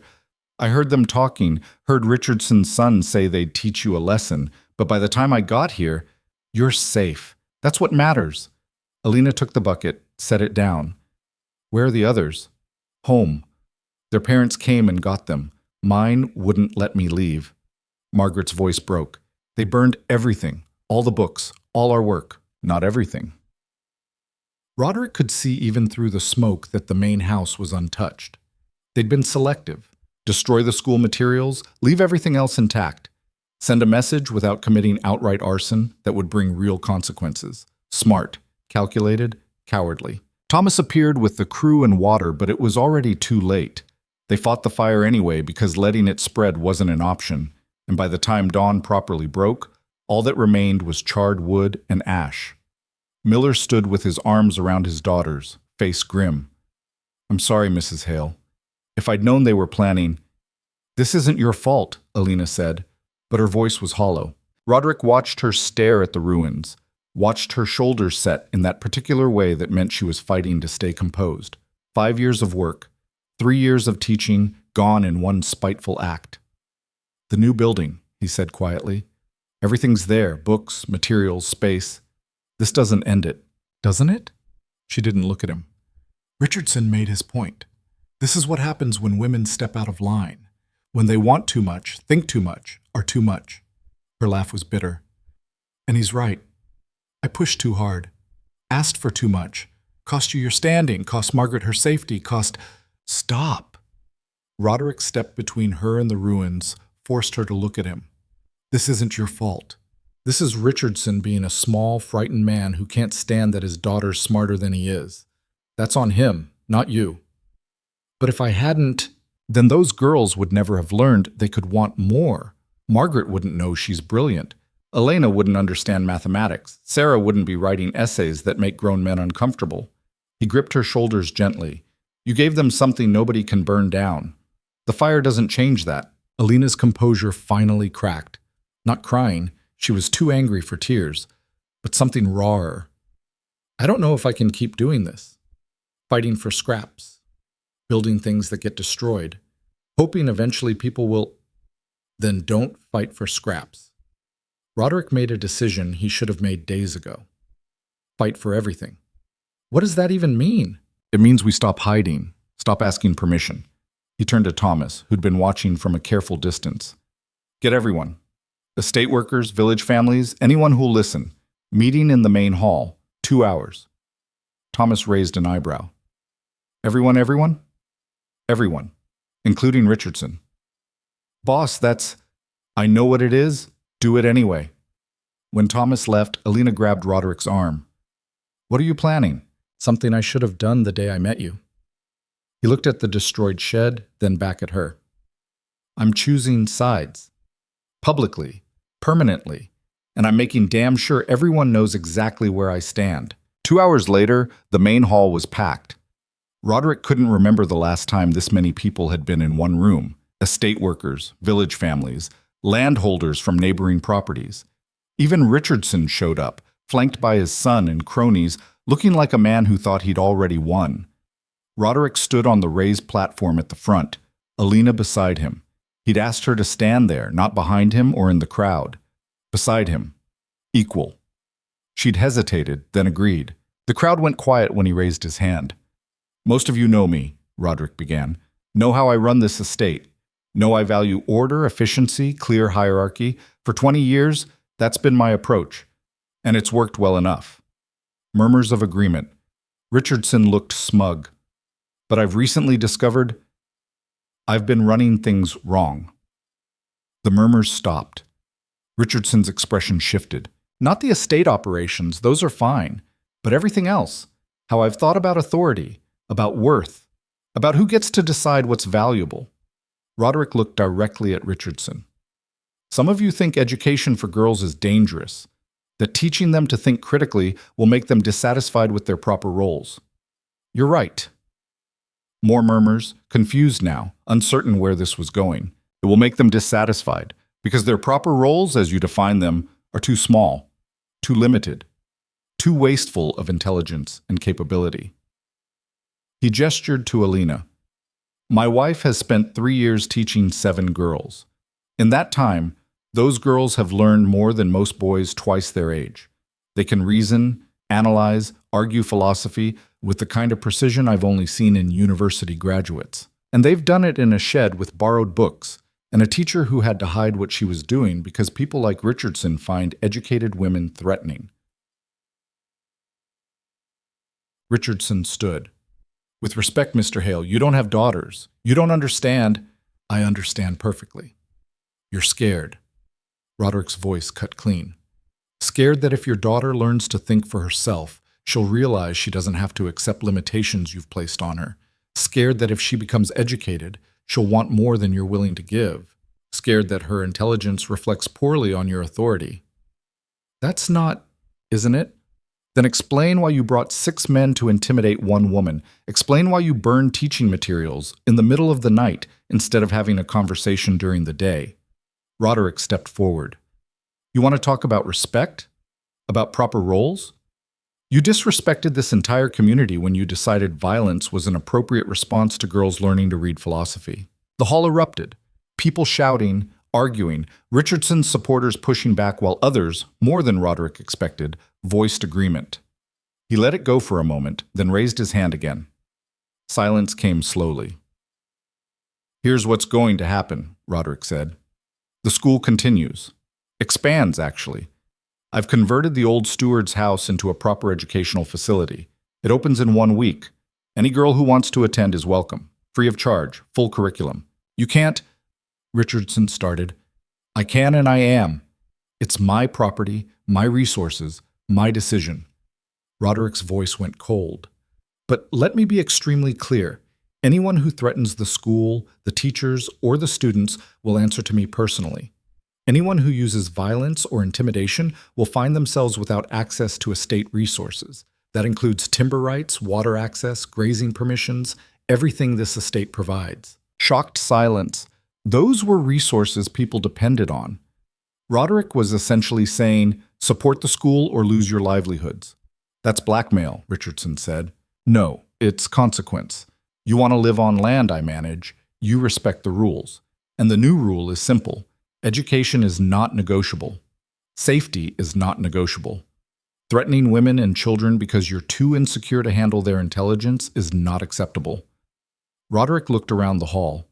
Anyone who can't live with that is free to leave. Find other land, work for someone else. But you don't get to stay here and terrorize people because change makes you uncomfortable. Miller stood, carefully, like he wasn't sure this was smart. "Mr. Hale, sir, what about families who can't afford to lose their daughters' labor? Girls who work their family farms? Flexible scheduling, evening classes, weekend sessions?" Alina spoke for the first time, voice steady despite the crowd.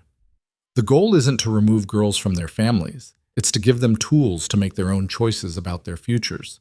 If that future includes farm work, fine, but it should be a choice, not the only option, because they were never taught there could be others." "And who decides what's taught?" someone else called out. "What if we don't want our daughters learning certain things?" Then talk to me, Alina said.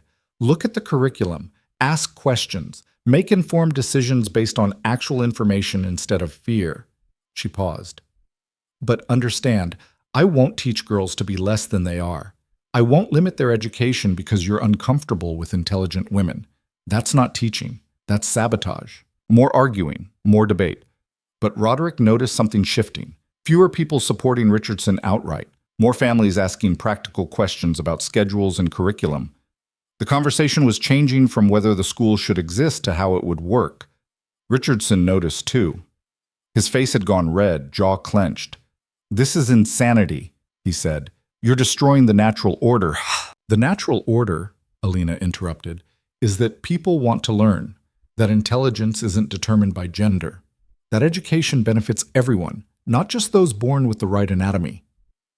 She stepped forward, and Roderick felt pride surge watching her command the room.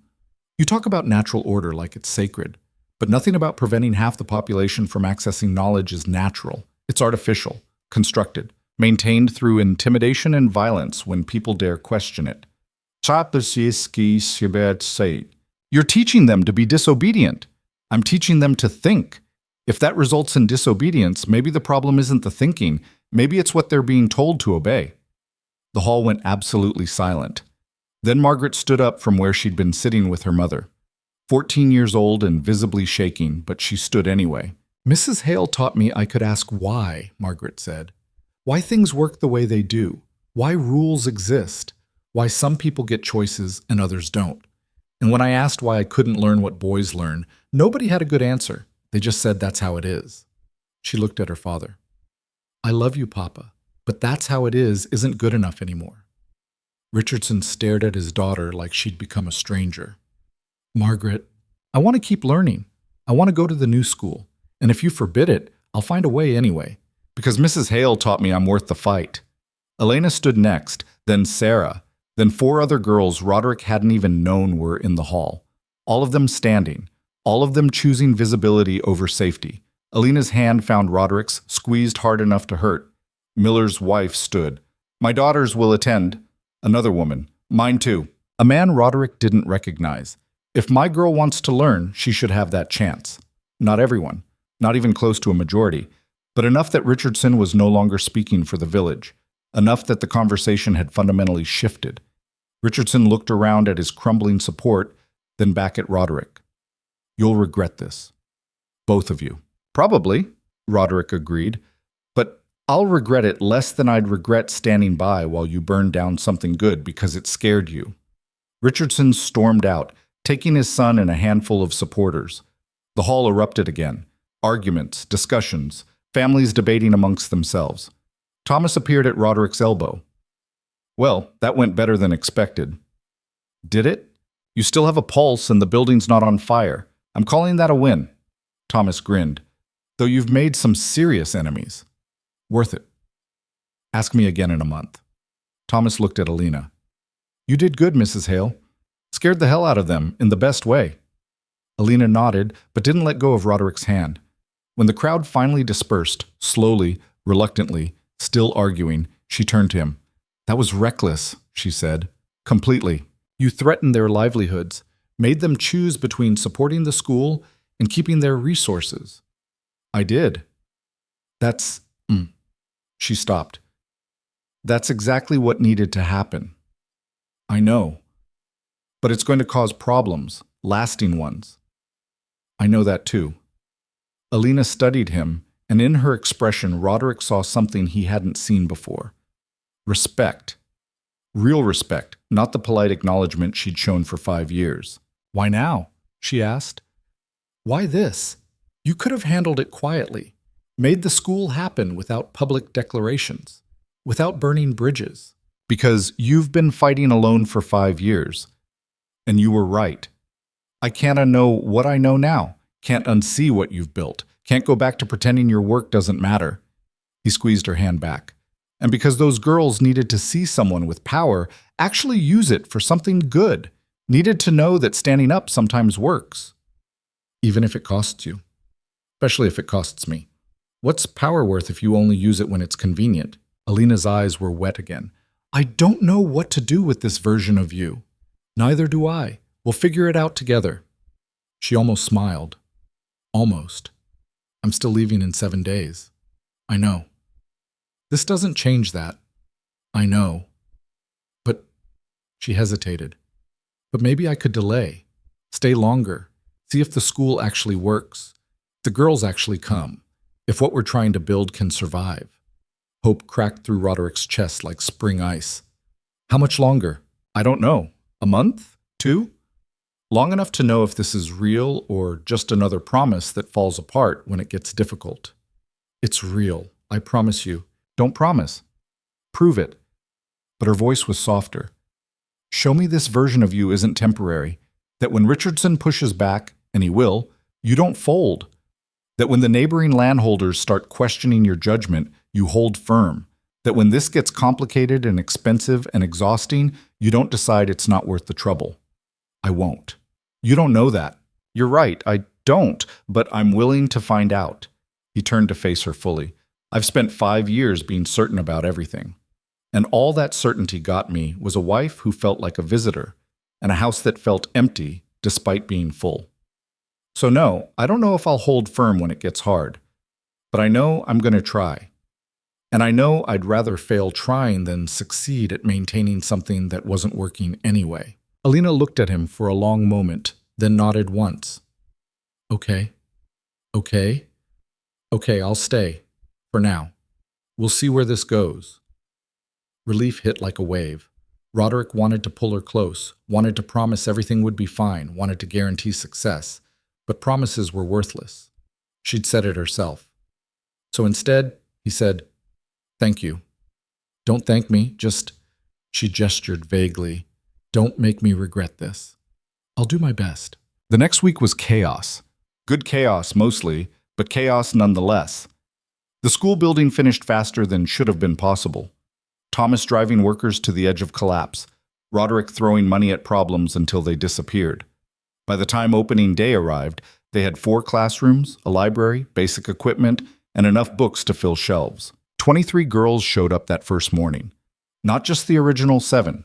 23 girls from 5 villages, ages 8 to 16, all of them nervous and excited and there. Alina stood at the entrance and cried, actually cried when she saw them. "I didn't think," she said to Roderick. "I thought maybe 10, 12 at most, but this? You built something that mattered. People noticed." She wiped her eyes quickly, composed herself, and stepped forward to address the girls.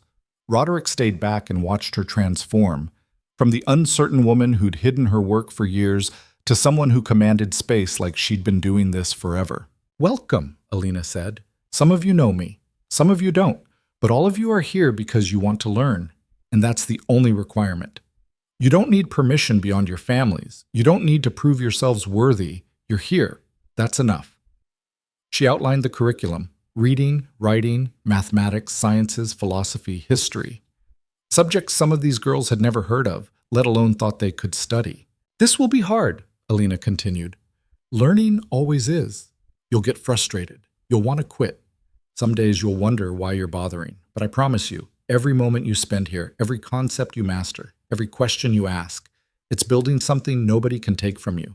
Knowledge doesn't burn. Understanding doesn't disappear. They're yours forever." Margaret, standing in the front row, raised her hand.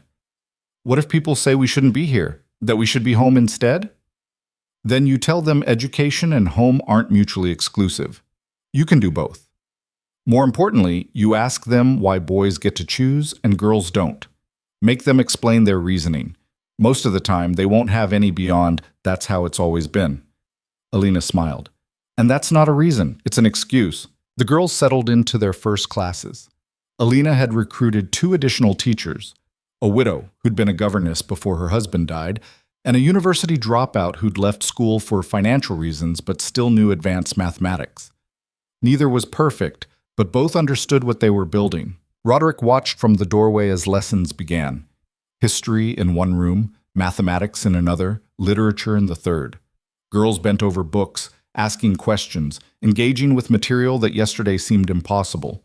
Thomas appeared beside him. "You look proud." "I am." "Of her or the school?" "Both, all of it." Roderick glanced at him. Think it'll last? Honestly? No idea. Richardson's not done making trouble. Half the neighboring estates think you've lost your mind, and running a school's expensive even when people aren't actively sabotaging it. Thomas paused. But watching those girls in there, seeing them realize they can learn anything, that might be worth whatever it costs. Might be? Will be. Definitely will be. Thomas clapped his shoulder. You did good, boss. Finally figured out what authority's actually for. Took me long enough. Better late than never. That evening, Roderick found Alina in her new office, a small room off the main library, already filled with papers and books and organized chaos. How was the first day? He asked. Terrifying, exhilarating, exhausting. She looked up from her notes, and her smile was genuine. Perfect. They seemed engaged. Engaged? They were hungry. You should have seen Elena during mathematics. She figured out a problem the teacher hadn't explained yet, just worked it through on her own. Alina's enthusiasm was contagious. And Sarah wrote an essay about fairness that made me want to cry. And Margaret's brilliant, we know. Everyone's brilliant given the chance. That's what I keep trying to tell people. She stood, moved to the window overlooking the grounds. Thank you. For this. For all of it. You built it. I just provided resources. You provided more than resources. You provided legitimacy, protection, public support when it would have been easier to stay neutral. She turned back to him. That matters more than the building. Roderick joined her at the window. Outside, the last students were leaving, families collecting daughters and walking home in clusters. Conversations happening, debates starting, the ripple effect already visible. I've been thinking, he said carefully, about what you said, about proving this is real, not temporary. And I want to formalize it. The school, your research institution, make them legally independent entities with their own funding, their own authority. So even if something happens to me, even if I change my mind or die or whatever, it continues. Alina stared. Do you understand what that means? You'd be giving up control, permanently. Good. This was never supposed to be about my control. It's about what actually works. Roderick, I've already talked to lawyers. They're drafting documents. The school becomes an independent institution with you as director. The research facility the same, both funded through estate endowments that I can't revoke. He met her eyes. You wanted proof this is real. This is proof. Legal, permanent, binding. She sat down heavily. I don't know what to say. Say you'll run it. Say you'll build what you've been imagining. Say this was worth all the fighting. It's worth it, but she hesitated. What if I'm not good enough? What if I fail? What if then you fail and learn and try again? Roderick knelt in front of her chair. You've spent 5 years succeeding with nothing. Imagine what you'll do with actual support. Alina laughed, surprised and watery. When did you become an optimist? About 3 weeks ago, still getting used to it. She reached out, touched his face gently. You're different, actually different. Is that good? I don't know yet. Ask me in another month. But she didn't pull her hand away. Thank you for trying, for changing, for seeing me. Thank you for being worth seeing. They stayed like that for a moment, close but not quite touching, possibilities hovering between them like questions neither was ready to answer fully. Then Margaret appeared in the doorway, out of breath. Mrs. Hale, Miss Elena's mother is here. She wants to talk about advanced mathematics curriculum. She thinks Elena might be ready for university-level material and wants your opinion on... Margaret stopped, noticing their position. Oh, sorry. Should I... It's fine. Alina stood quickly, professional mask sliding back into place. Tell her I'll be right there. Margaret disappeared. Alina started gathering papers, movements a little too quick to be casual. Alina, Roderick said. She paused. We're going to figure this out. The school, the marriage, all of it. One problem at a time. But she smiled. Starting with Elena's curriculum. Then we'll work on everything else. Deal. She left, and Roderick stood alone in the office that hadn't existed 2 weeks ago, in a school that shouldn't have been possible, supporting work he'd ignored for 5 years, and felt something he hadn't felt in longer than he could remember. Hope, not certainty, Not confidence that everything would work perfectly.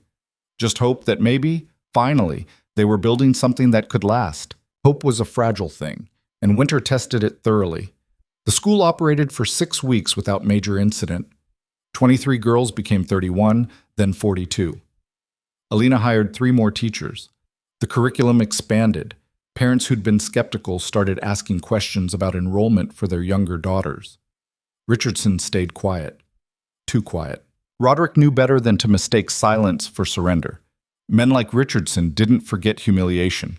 They stockpiled it, waited for the perfect moment to return it with interest. That moment came in late November when a formal complaint arrived from the regional magistrate's office. Legal document, official seals, demanding Roderick appear to answer charges of operating an unlicensed educational institution in violation of established standards, and encouraging social disruption through unauthorized curriculum. Richardson's signature was nowhere on it, but his fingerprints were all over the language. "They can't actually shut us down," Alina said, reading over Roderick's shoulder. "Can they?" "They can make it expensive enough that most people would quit." Roderick set the document down. "This is strategy. Richardson knows he can't win publicly, so he's going through official channels. Make it a legal battle, drag it out, force us to spend resources defending instead of building." "So what do? We go to the hearing, we make our case, and we hope the magistrate isn't in Richardson's pocket." Thomas, leaning against the doorframe, snorted. "Hope's not a strategy, boss." "No, but it's what we've got." The hearing was set for 2 weeks out. Roderick spent that time preparing, gathering documentation of the school's operations, student progress reports, testimonials from families, building a case that the school wasn't disruption, but improvement. Alina prepared differently. She compiled her research, 5 years of botanical documentation, medicinal applications, tested results, published some of it through academic contacts Marcus had found, got it reviewed by actual experts who confirmed her methodology was sound, her findings legitimate. "If they're going to question our credibility," she said, "I want evidence we know what we're doing." The night before the hearing, neither of them slept. Roderick found Alina in the library at 2 a.m, surrounded by papers. "You should rest," he said. "Can't. Keep thinking of arguments I haven't prepared for." "You've prepared for everything." "Have I?" She looked up, and exhaustion shadowed her face. "What if the magistrate decides education standards require male instructors? What if they rule girls need parental permission renewed monthly?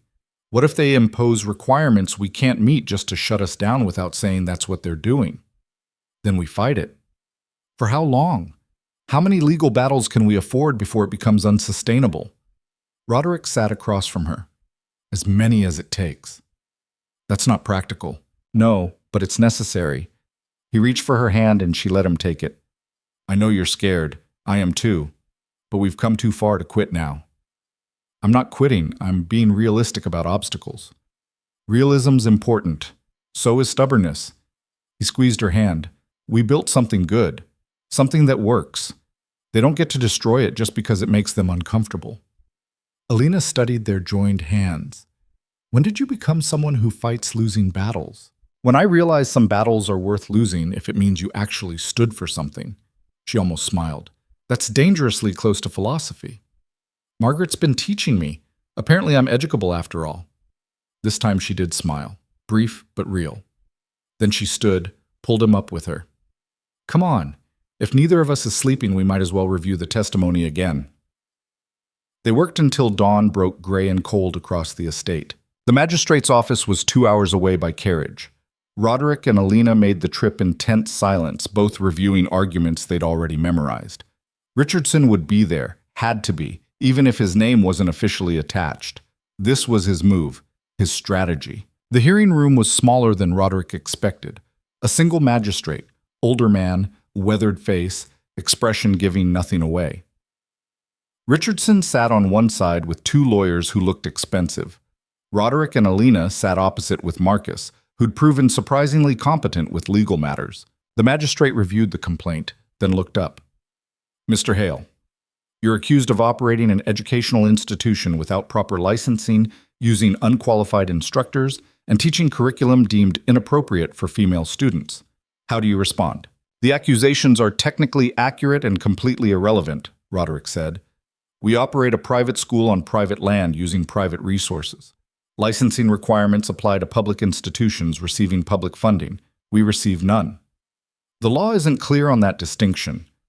Then perhaps the law needs updating to reflect reality instead of tradition. The magistrate's expression flickered, amusement maybe, or irritation. Continue. As for unqualified instructors, Mrs. Hale has 5 years of documented research in botanical sciences, published findings reviewed by university academics, and demonstrated expertise that surpasses most formally educated teachers in her field. Her assistant teachers have comparable experience. If qualification means ability to teach effectively, our instructors are extremely qualified. Richardson's lawyer stood. Academic credentials matter, Your Honor.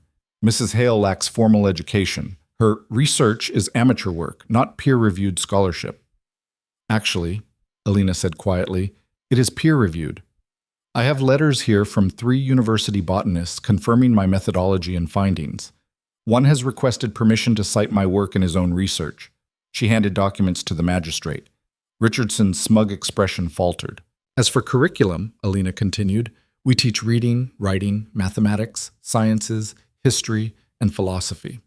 The same subjects taught to boys in standard academies. The only difference is we teach them to girls.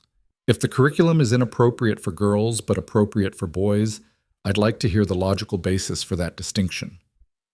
Girls require different education for different roles, Richardson's lawyer said. Based on what evidence?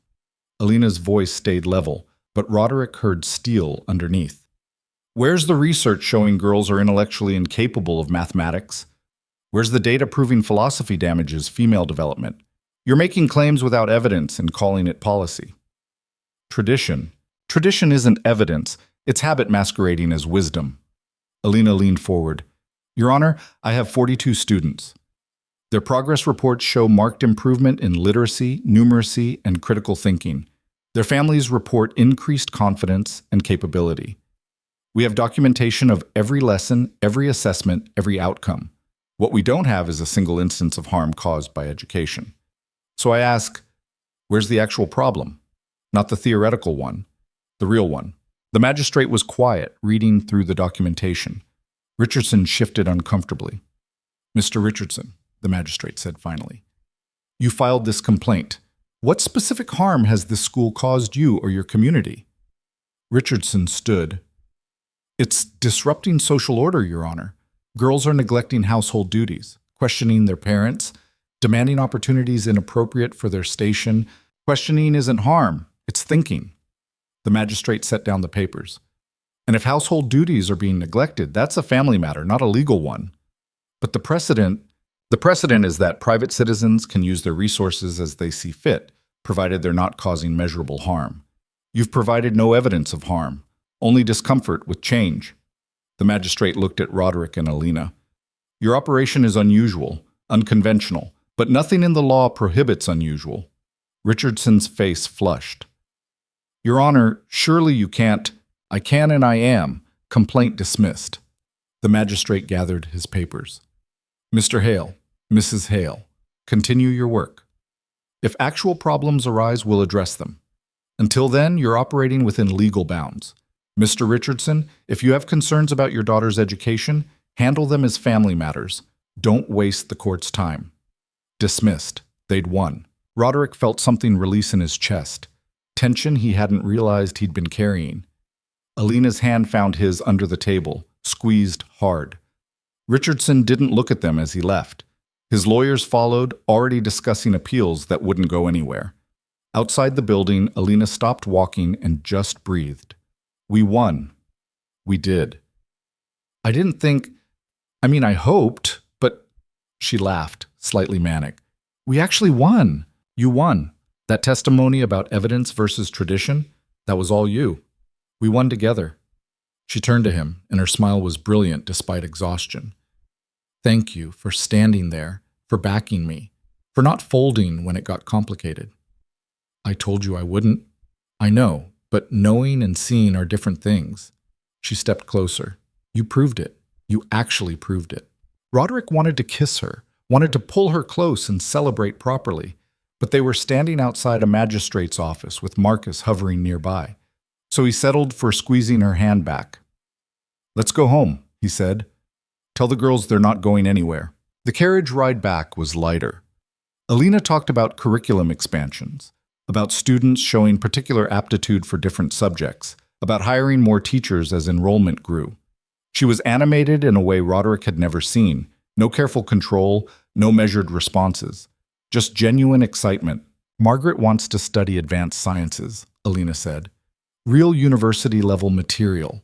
I'm not qualified to teach that, but I know people who are. Retired professors, academics who jump at the chance to teach genuinely interested students. She paused. That would require more funding. You have it, whatever you need. Roderick, I'm talking about significant expenses. Hiring specialized instructors, acquiring advanced equipment. I know what you're talking about, and I'm saying yes. Build what needs building. She studied him. You're really in this. Completely. Was there doubt? Always. Old habits. She looked out the window at passing landscape. I spent 5 years assuming temporary, assuming conditional, assuming eventual withdrawal of support. It's hard to believe this is different. Believe it. I'm not going anywhere. Not even when it gets harder? Because it will. Richardson's not done. He'll find other ways to cause problems. Then we'll handle them.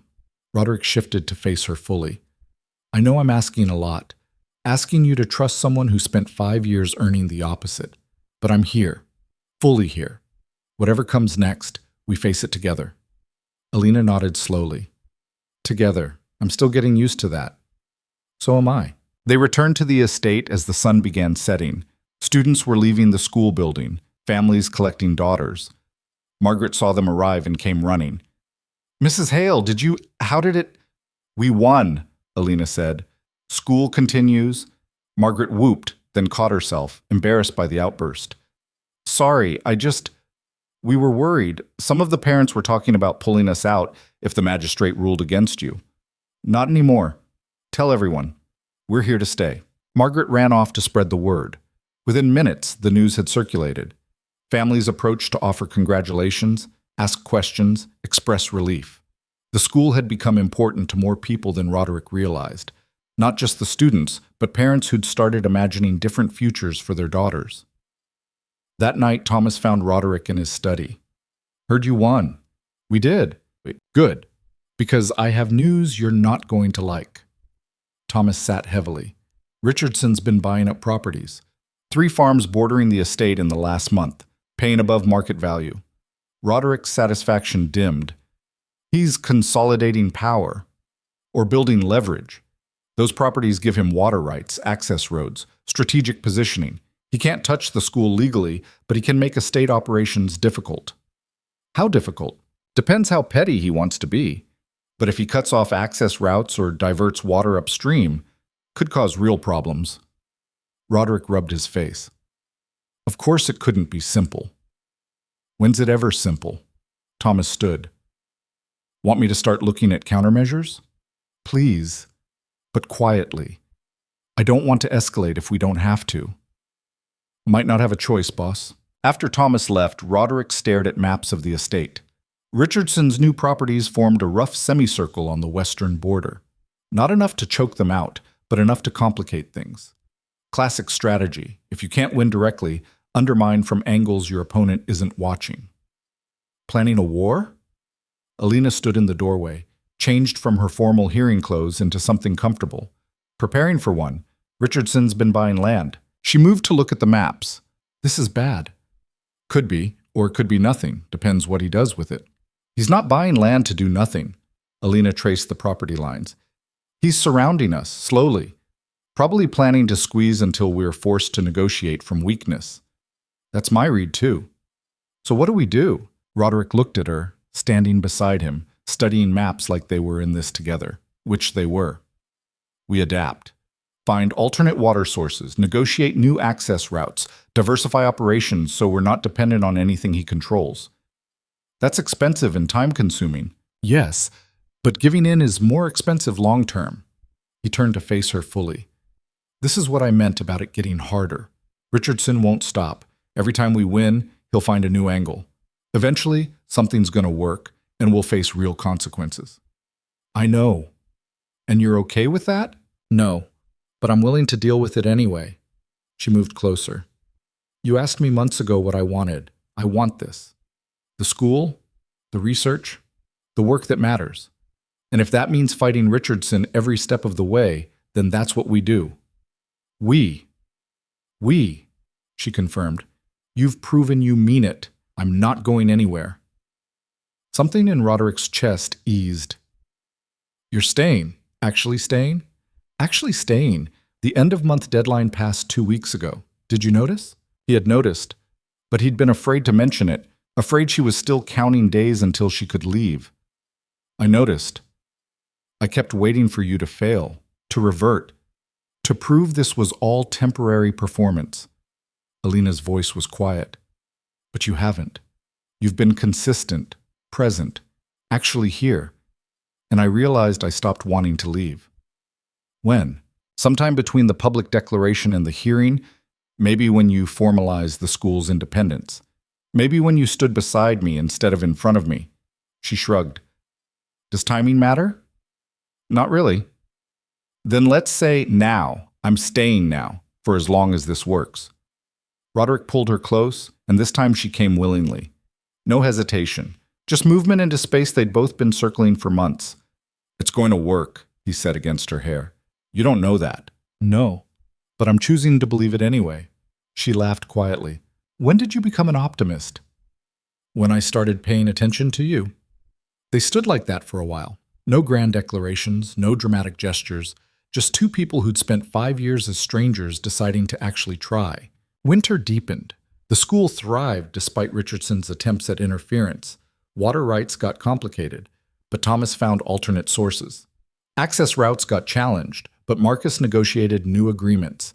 Every problem Richardson created, they solved. Enrollment hit 60 students by December. Alina hired 2 more teachers and started developing advanced curriculum for older students. Margaret was accepted into a pilot program where visiting professors taught university-level sciences. Elena was tutoring younger students in mathematics she'd mastered months ahead of schedule. The research facility expanded. Alina published 3 papers in academic journals. 2 universities requested her findings for their own botanical studies. The Northern Estate, once known primarily for timber and agriculture, was developing a reputation for intellectual work. Roderick watched it all from his study, still managing estate operations but no longer controlling everything, delegating more, trusting people to handle their own domains. It was uncomfortable at first, letting go of oversight, accepting he couldn't manage every detail, but it was also freeing. You look different, Thomas said one afternoon, supervising winter preparations. Different how? Less like you're holding up the world through force of will, more like you're part of something instead of controlling it. Is that good? Seems to be working. Thomas gestured at the estate grounds, where students were leaving the school building, research assistants were documenting winter vegetation patterns, families were going about lives that included daughters with actual education. You built something here, both of you, something bigger than control. We're still figuring it out. Of course you are. That's what partnership is, constant figuring out. Thomas grinned. But at least you're figuring it out together now. That night, Roderick found Alina in their bedroom, the one they'd started actually sharing 3 weeks ago, tentatively, carefully, relearning how to occupy the same space. She was at her desk, writing. Working late? He asked. Just finishing notes from today's observations. Elena had an insight about calculus applications I want to document before I forget. She set down her pen. How was your day? Productive. Thomas finished winter preparations ahead of schedule. Marcus secured new timber contracts that offset what Richardson's interference cost us. We're stable.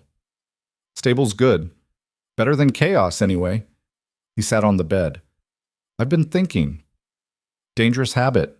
Hilarious, he smiled. I've been thinking about next year, spring. The school's going to need more space if enrollment keeps growing. The research facility could use dedicated laboratory buildings. And I want to formalize partnerships with universities so students like Margaret have clear paths forward. Alina turned to face him. That's ambitious. You taught me ambition's worth having if you're building something good. Did I? Among other things. He stood, moved closer. I know we're still figuring this out. The marriage, us, whatever we're becoming. But I want to be clear about something. What's that? I don't regret any of it. The fighting, the complications, Richardson being a persistent problem, none of it. Because it led here. To you actually staying, to building this together, to having conversations instead of transactions. Alina's expression softened. I don't regret it either, even the hard parts. Not even the locked door? Especially the locked door. That's when things actually changed. Roderick laughed. Should I thank you for shutting me out? Maybe. It got your attention. It did, and I'm grateful. He cupped her face gently. I love you. I should have said it months ago, years ago, but I'm saying it now. I love you, the real you, the one who teaches girls philosophy and conducts botanical research and refuses to be smaller than she is. That person, I love her completely. Alina's eyes were wet. I love you too, this version, the one who shows up, who fights for things that matter, who changed because it was necessary, not because it was easy. Neither of us makes this easy. No, but we make it work. He kissed her then, properly, thoroughly, making up for 5 years of distance, and she kissed back with equal intensity, equal certainty that whatever they were building was worth the effort. When they finally broke apart, Alina laughed breathlessly. We're terrible at this. At kissing? At being simple, at following normal patterns, at doing things the expected way. True, but we're excellent at being complicated. He pulled her close again. I'll take complicated with you over simple with anyone else. Good, because complicated is all I've got. Spring came slowly, but it came. The school expanded into 2 additional buildings. Enrollment reached 85 students. Margaret published her first research paper, co-authored with a visiting professor. Elena started teaching advanced mathematics to students her own age. And Alina's botanical research facility gained formal recognition from 3 universities, making it an official research partner with academic standing. The day the recognition letters arrived, Alina stood in the research facility's main laboratory and cried. 5 years, she said to Roderick, who'd come to celebrate with her. 5 years of hiding this work. And now it's legitimate, official, recognized. He wrapped his arms around her from behind. You did this. You built something so good they couldn't ignore it. We built it. You did the work. I just provided resources. You provided more than resources. You provided belief when I'd stopped believing myself. She turned to face him. This doesn't happen without you changing, without you deciding I was worth fighting for. You were always worth fighting for. I was just too stupid to notice. But you noticed eventually. That counts. They stood in the laboratory surrounded by evidence of years of careful research, pressed specimens, detailed notes, tested applications. Work that had existed in shadows now standing in full light. What's next? Roderick asked. More research, more students, more expansion. Alina smiled. Everything we couldn't do before because we were too busy surviving. Now we're building. Now we're building. 1 year later, the school had over 100 students and a waiting list. The research facility had published 12 papers in academic journals. Margaret was attending university on a full scholarship. Elena was teaching part-time while developing advanced curriculum.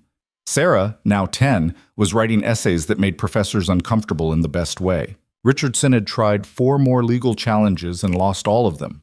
His interference continued, but with diminishing returns. Every attack he launched, they countered. Every obstacle he created, they navigated. Eventually, even he seemed to realize he was fighting a losing battle. Roderick stood with Alina at the main school building's entrance, watching students arrive for the new term. More girls than they'd ever imagined, from farther away than expected. Some traveling hours just to attend. We did this, Alina said quietly. You did this. We did this, she insisted. Neither of us alone. Both of us together. She was right. Roderick wouldn't have built this without her vision, her expertise, her determination, but she wouldn't have had the resources or protection without him. They'd created something neither could have managed separately. Think it'll last? He asked.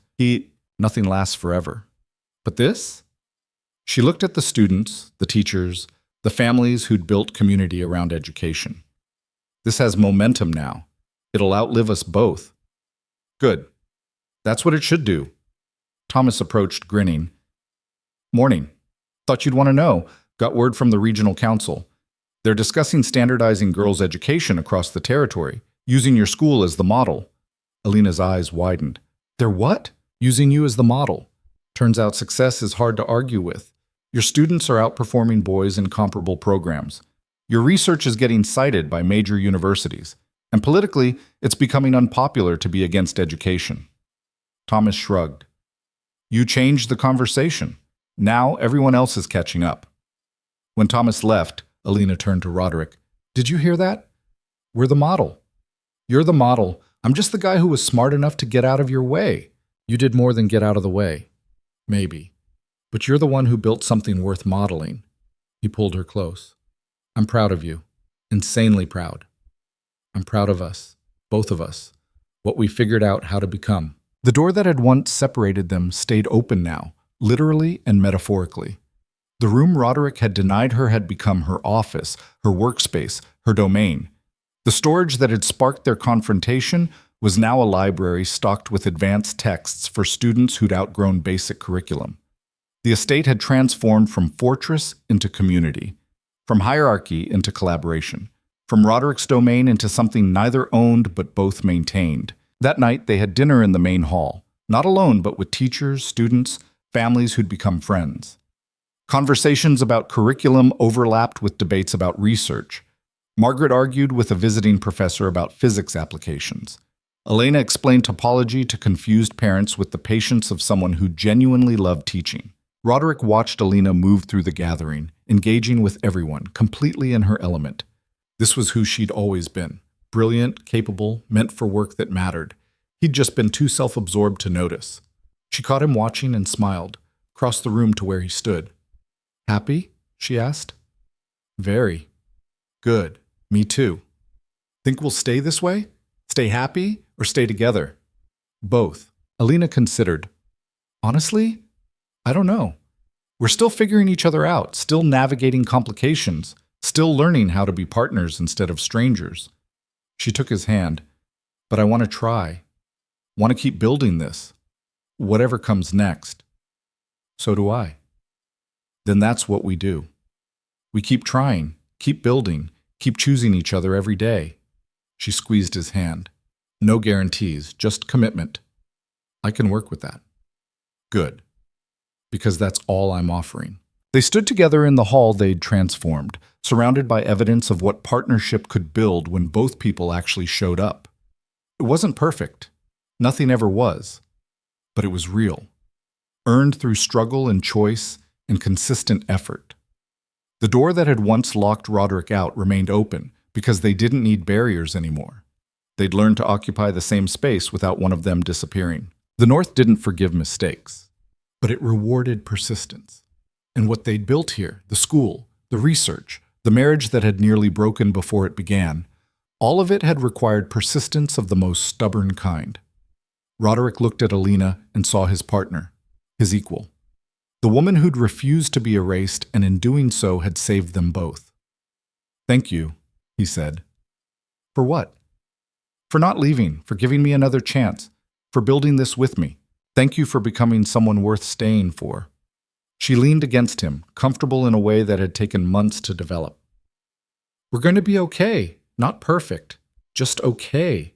Okay's better than perfect, much better. The gathering continued around them. Students, teachers, families, community. The work they'd started would continue long after they were gone. The school would teach future generations.